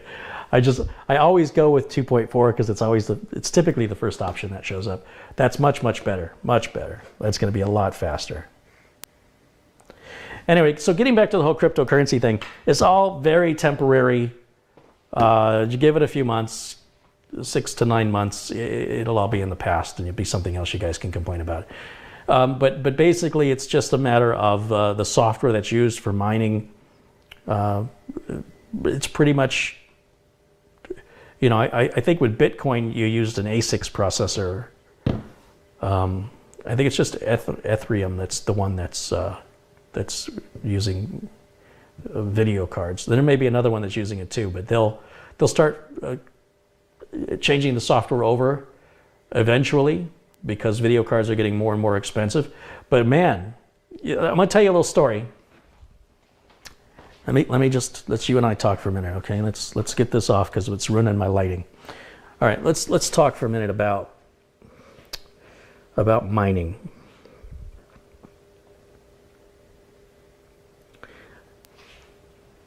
And this is just going to emphasize how dumb human beings are, okay? Speaking as a human being, I can say that. I'm not an anti-human being. But human beings in general are really, really dumb creatures who are so dumb they think they're smart. Human beings have a habit of repeating the same mistakes over and over and over again, thinking, how could I have possibly known? Just go back a little ways to something called the California Gold Rush. Now, this is not the first example. It is certainly not the last example of human beings thinking they're going to strike it rich and investing everything they have to move to where the gold is and to start mining the gold. More than 95% of the people who gave up everything to go mining for gold made money. I'm sorry, didn't make money. They failed. They ended up, they probably found some, but nowhere near what the 5% found. And this is the part I want you to listen to very, very carefully. The only people who made money during the California Gold Rush were the people selling the mining supplies, the shovels, the tents. Think about what I'm telling you right now. Those people who are buying those graphics cards, they think they're all going to be getting rich. Probably 95% of them will not. The people selling the graphics cards, those are the people making the money. The people selling them the tools to do the mining, every one of those people will make money. 100% of them. Think about it. If I had stocked up on 1080 Ti graphics cards at $600 or $700 a piece last year, just bought, let's say, 10 of them. And I said to myself, you know what? These are going to go up in value because people are going to use them for cryptocurrency. I could sell them for twice what I paid for them. Brand new in a box, never opened. But who knew?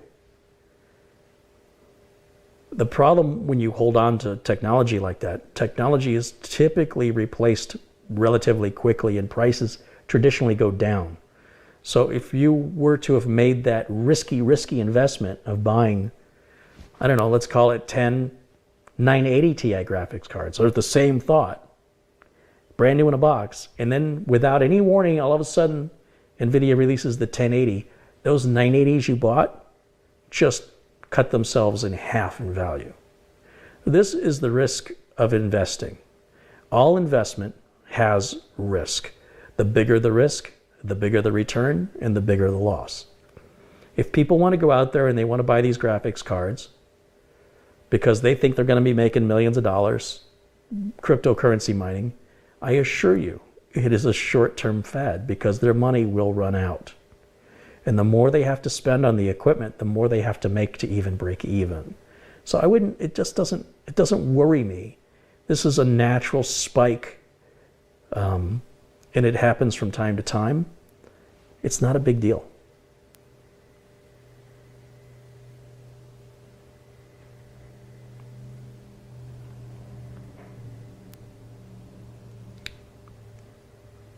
The lesson here is you're not experiencing anything new or different in human behavior, in technology, in greed. It doesn't last. It never has. It's always just a temporary setback. If you want to call it a setback, it's like a rainy, you're in the middle of a storm and you think that storm's never going to end, but the storms always end sooner or later. And there'll be damage that has to be cleaned up afterwards, but it'll eventually, you just have to weather the storm, guys. That's all. It's not really a big deal. It really isn't.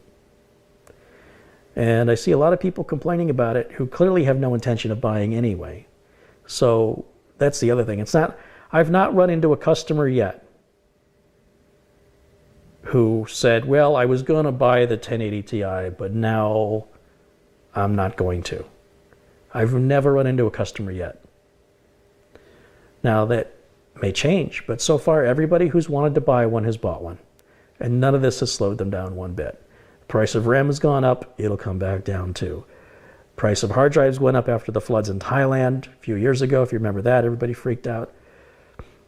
I guess it's just a side effect of getting older is you feel like you're living Groundhog's Day, like the movie Groundhog Day, where it's just same things happening over and over and over again.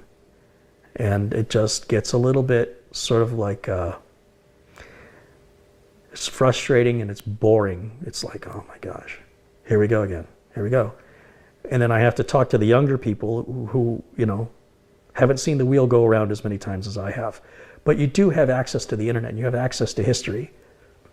And you will see that this is very common and it's always temporary and it's nothing to get worked up about. Just find something else to occupy your time for a couple of months. Things will get better.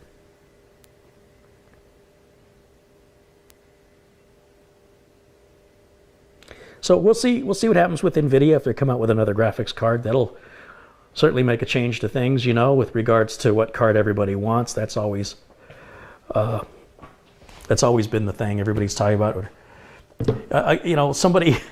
Somebody left a comment. I want to share this with you. Someone left a comment on one of my videos that said, how come you built an X99 system that's 3 years old? This is a brand new system for your customer. Why would you say your customer 3-year-old system? Well, the system wasn't 3 years old. It was brand new.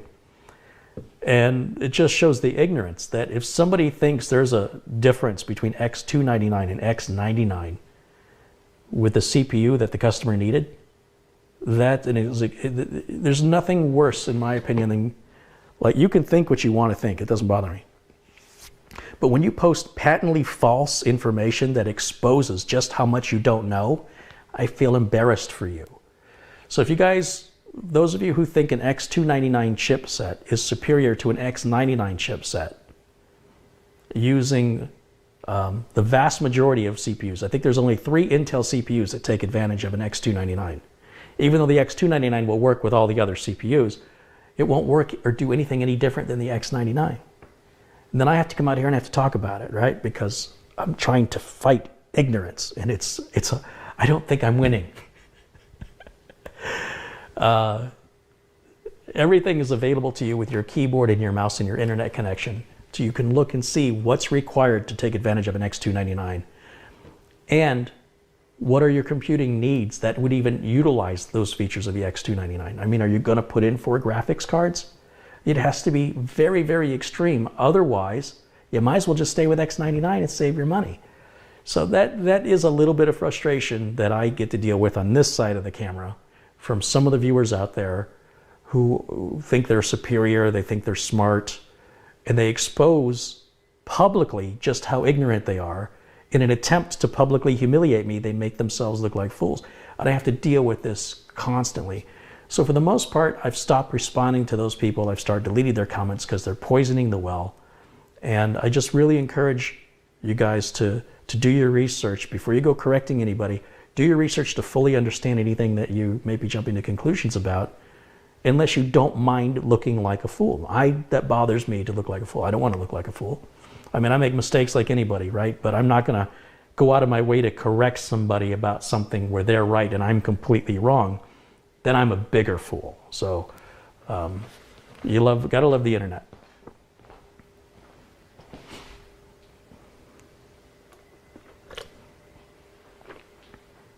What keyboard and mouse is that? That's a Jellycomb keyboard mouse combo I bought on Amazon for about $35.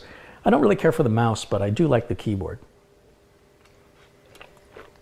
What's the status of the BitPhoenix build behind you? You're looking right at it. That's the status of it. Will Azulle BIOS let me boot from USB? I would assume so. I don't know. I would assume you could. Hi, Carrie. I'm from the UK, visually impaired, but love your detail. Give me a shout out. Adib Ali. You got it, Adib. Everyone has trolls. No, these aren't trolls. Trolls are people that come in to stir the pot. This is somebody who really believes they're doing the right thing and they're trying to help me. They're like saying, look, this poor guy ripped off his customer. His poor customer bought a system that's 3 years old. This guy's ripping people off. They think they're putting on a cape and they're being a hero. Their motivation, they don't think they're trolls. They think they're superheroes. The fact is that if they'd bothered to take some time to educate themselves, rather than find reasons to accuse people, they would be helping themselves. And that's what my videos are all about. It's about you being able to do things on your own and, you know, and not sit there and be the internet police. What's the cheapest computer I can build to only run videos on VLC player all day? Yeah, just go get something used off Craigslist. Is there any tech you would like to see in the next 5 years? I would like to see I would like to see more compatibility with connectors, like with the motherboard cases. I'd like to see just one connector for all the LEDs and switches. Just boom, put it on there. Eventually, we're going to see a connector for USB 3.1. I haven't seen any of those yet. Michael McAllister was asking, what are you getting on an internet speed test for Azulle? You said it was slow. Well, my internet speed is fine. The internet is not affected by the speed. It's the data transfer rate between loading files, because I'm wireless to my server, my NAS, and the NAS isn't that fast to begin with.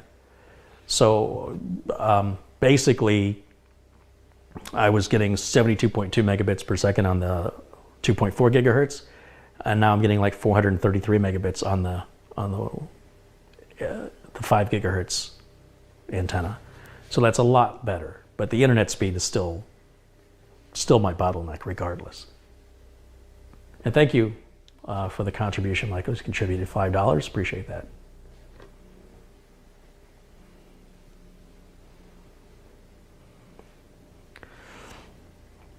The problem I have with a lot of future tech is it seems to be making people dumber.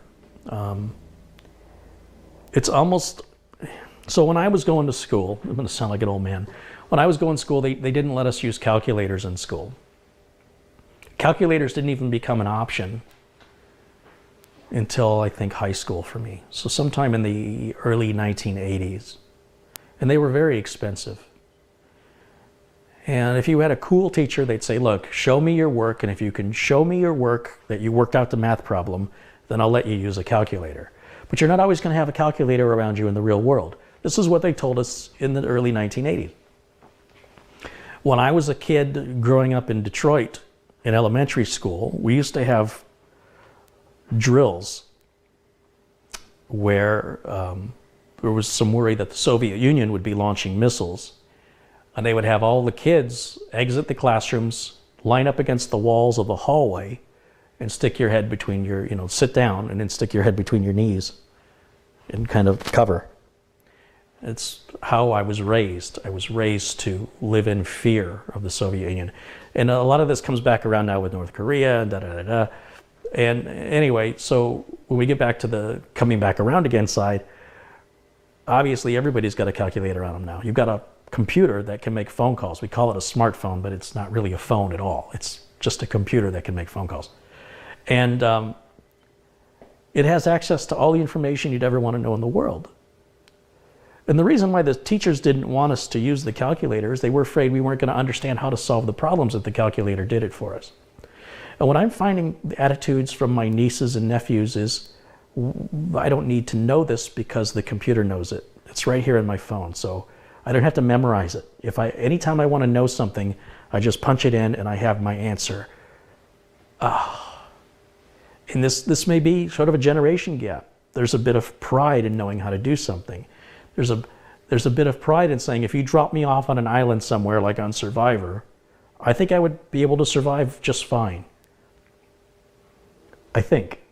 The only way I tested this was in 2003 on my very first trip to Burning Man. It was my own little Survivor. I was dropped off. I got a ride from somebody. I shared a ride. They dropped me off and said, you're good for 9 days. See you later. So I had to live for 9 days in the desert in a tent with only supplies I brought with me. You can't keep food cold for 9 days in the desert. So I had some frozen hamburger and things like that. I had to cook the first 2 or 3 days. And after that, I was living off beef jerky and Doritos or, snack foods, things that didn't require preparation, cooking, or cleaning. And I found I wasn't very hungry. I brought a 12-pack of Coca-Cola, didn't drink one can of it. I was not in the mood. They told me to bring, I think, 3 gallons of water for each day. I think I brought 20 some odd gallons. I'm trying to remember how many gallons. Presumably 27 gallons of water. And they always tell you it's important you drink a lot when you're in the desert. I think I dumped out at the end of it all. I tried giving it away. I couldn't. It's too heavy to bring it back. So I ended up dumping out, I think, 15 gallons. I only used half of the water I brought. I don't know who these people are that drink that much water, but I think I drank a gallon a day, and I think I showered maybe 3 or 4 times when I was out there. We had a community shower. You had to bring the water, so that was the water I used. So without the showering, I would have even had more water left over. So way, way overkill on the water. And I never had to go into town for anything. I survived on my own 9 days in 115 degree days and 25, 30 degree nights. It was really, really cold at night, really, really hot in the day. And I was really proud of myself because I always felt like I could do it, No cell phone service was out there. You're really isolated in the desert. It really was a survivor scenario. And it was both one of the best experiences and one of the worst experiences because I didn't know anybody and I was very alone. But at the same time, it was sort of me against nature kind of thing. And there seems to be this concept that life is supposed to be easy. I don't know when this started, but life was never meant to be easy. It seems like something only human beings have decided, let kids grow up and be kids. Do you think a bunch of sea turtles are born and the mother sea turtle says, don't worry about getting eaten, just go play. You don't have to learn survival skills. That doesn't happen anywhere on the planet. You will get eaten. They don't give you a break because you're little.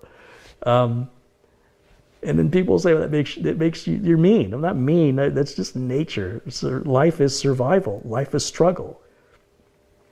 And it's a line from Rick and Morty I like from Mr. Meeseeks. Life is pain. But when I see the types of comments coming from people who could very easily know the right answer if they would take 5 seconds or 10 seconds to actually use the little device they carry around before they open their mouth and spoke the wrong things. It upsets me because we didn't have that, right? So if we did it in the 80s, because we were misinformed. But if you do it, it's because you're too lazy to actually look up the information, and that's what upsets me. So I really miss the days when people had to know stuff, because then you didn't have to go and look these things up, you know? You knew it. And it's just a change of the generations. I'm sure it's progress. I'm not sure how, but I'm sure it's progress that we're letting machines do thinking for us. And we just tell the machine what we need at that moment and live our lives day to day until we're done. And I assume this will continue to get worse. So this is a very, very, very long answer to the question of what future tech would you like to see. I would like to see a reversal. I would like to see a return back to moving away from the tech. I would like to see, if nothing else, then a group of like-minded people who don't necessarily shun the technology. I'm not talking about, the Amish, but understand when technology takes a step too far. When it starts impairing your ability to think as a human being, you no longer can have judgment. You no longer know simple things that are common knowledge to other people that are older than you, who lived in a different generation. I would like to see that, who knows, maybe the next generation will see all of these dumb adults and go, gosh, I don't want to be like them, and step away from some of this technology. I'm okay with autonomous cars. They're safer. There's a lot of good from that tech. But I don't need my refrigerator connected to the internet. I don't need my thermostat connected to the internet. I don't need my locks on my house connected to the internet. The best alarm system that you can buy for your home is a big dog. And that's the way it's always been. And there's simply no technology that's better than that. You can get all the grainy camera footage you want to try and identify a to try and identify a thief or a burglar. But nothing is better than the blood left on the floor that contains the DNA of the person who wore the mask. You got a clear picture of a guy wearing a mask. You don't know who that is.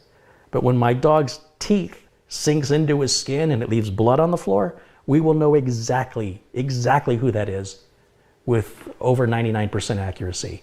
That's good technology. So, I'm all about trying to find that balance. I don't think tech is good for the sake that it's tech. It's got to serve a purpose. When I was doing the videos for Newegg, they were all hot and bothered about VR.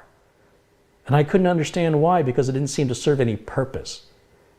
It's just, you want to play pretend. Well, I played pretend when I was a kid. I don't need a VR unit to play pretend.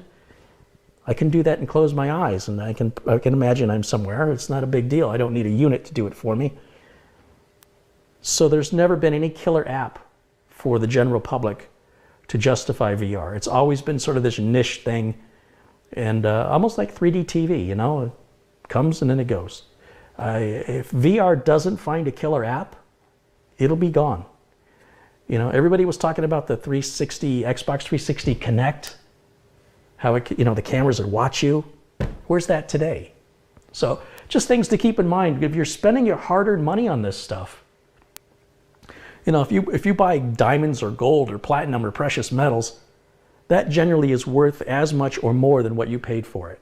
But when you go buy yourself an Xbox One or a PS4 or a 1080 Ti, you're just throwing money away, because it will just degrade in price, except maybe during short periods, if you're lucky or unlucky, where there are spikes where supply and demand offset, and you just happen to be at the right place at the right time to take advantage of that. But overall, buying a car is a huge waste of money. People that spend $60,000, $70,000 on a car to try to impress people, cars depreciate very, very quickly. You could buy a car much, much less, or if you don't even drive that much, using Uber or ride sharing, much cheaper. So people really do make a lot of poor investments, even though they work so hard to make their money. It's amazing how easily they just give it away and get almost nothing in return. You get a temporary return on it. So, I guess all that's important is you're enjoying yourself, but ideally, you can find a way to merge those two things where you're investing in something that'll last much, much longer than the current cycle of tech where you have to constantly replace for something that'll keep you entertained, keep you busy, keep you happy, where you can afford some nicer things in life, like traveling, seeing the world, just other things, So that's my that's my view on technology. I'm sort of an anti-tech. And I've always been that way. I will not have a Nest. I'm not going to have a Internet of Things thermostat or lock on my door. I'm just not going to have it. Never, never, never. I could see the benefit of like a Ring doorbell, a camera like that. And I saw they now have some cameras, security cameras, that you can screw into. It's a light bulb that functions as a light, but it also has a camera on it. So it's wireless. You don't have any wiring to do. Brilliant idea for tech. I like that. But there's nothing worse than running cabling. And remember, I've been doing this a long time. You run this 10 base 2 cabling. And then 2 years later, they go, oh, well, there's 10 megabit Ethernet. We need to pull all this cabling and replace it. So you replace it. And then like the next year, practically, it goes to 100. I don't remember how long it was, but it seemed like it was this much time between we installing that. And now you've got to upgrade your Cat 3 cable to Cat 5 to go to 100. And then the 100 then turned into gigabit. And then you had to replace certainly all the Cat 3, some of the Cat 5 within Cat 5e or Cat 6. And what's it going to be tomorrow for 10 gigabit? What's that? How many times do I have to run these darn cables? So to be able to take a light bulb that has a camera in it and put it in a fixture that's already there is simple, it's effective, it's easy. Simple and easy are the same thing. But that's a good use of the tech. And I'm all for faster speeds across the network, but gosh, having to redo it 4 times over the course of 20 years, 25 years, I guess it's not too terrible, but if you have a big business, it's very costly, and you're just running the exact same distances to the same places using different cables. And I've made a living from it. I shouldn't really complain that much about it, but when you talk to the people who created the internet, when you talk to people like Vince Cerf, he absolutely will not have an Internet of Things in his house. He knows the danger of it. He developed it. He developed the World Wide Web. He understands this is very insecure, and you'd be foolish to do it. And I agree with him. And guys like that, I think their opinion's more important to me. Michael McAllister says Internet of Things isn't too bad if you've got disabilities. Well, this is true as well. Technology certainly has come a long way for people with disabilities. And that's a different topic altogether. I'm not talking about specialty needs. I'm talking in general. And, the tech has also made it much easier to rip off people with disabilities too. There's a downside to it.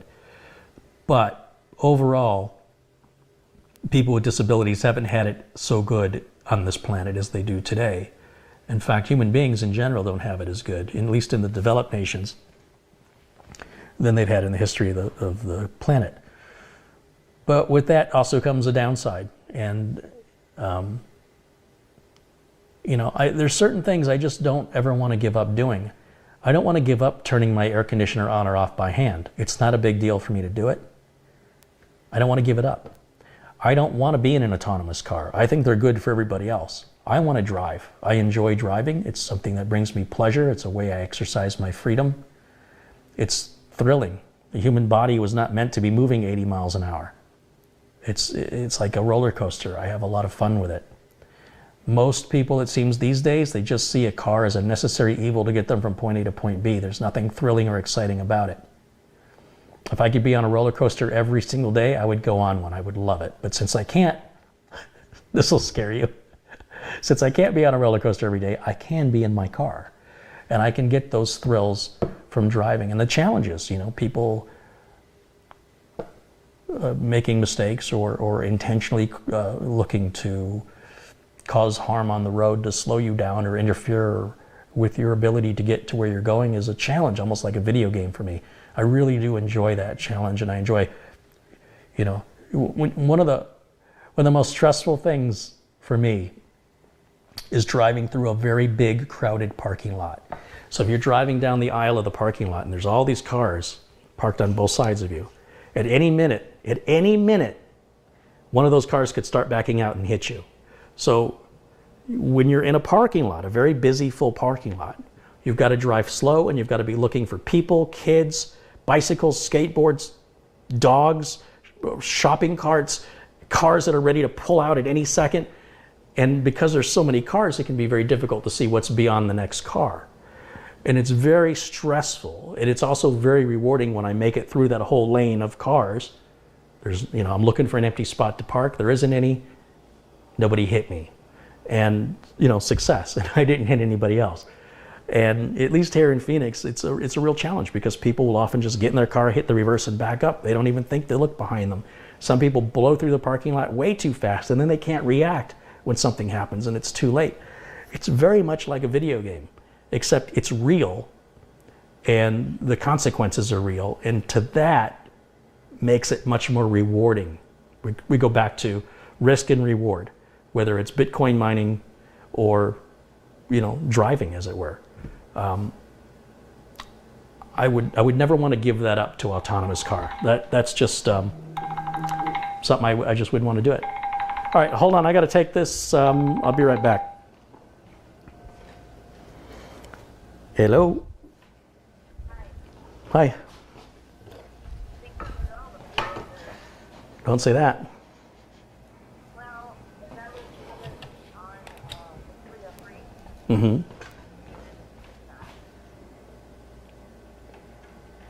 What? I started it back up again. It's like either the battery light is coming on or that's low on fuel now.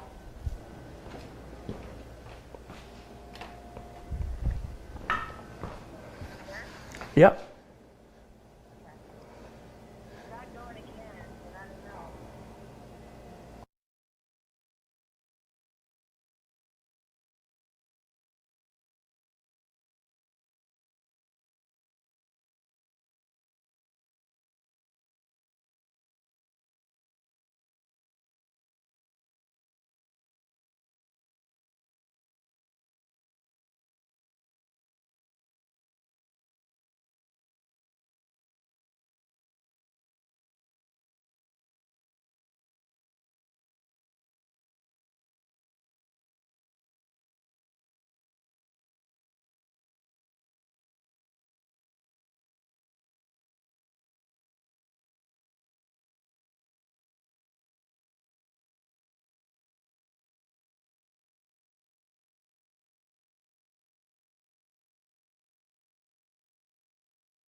Okay, sorry about that.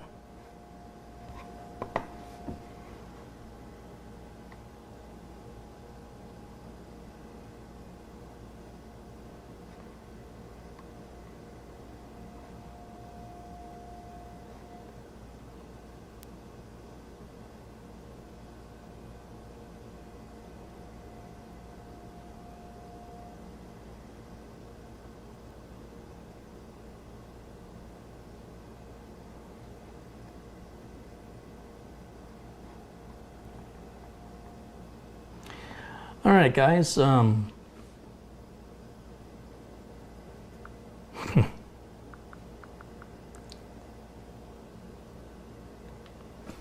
My wife doesn't like to get gas for the car. I don't know why she's opposed to it, but I always have to get gas. And she took the car, and she says the engine's dying on her, and she thinks something's wrong with the car. But it's just, it needs gas.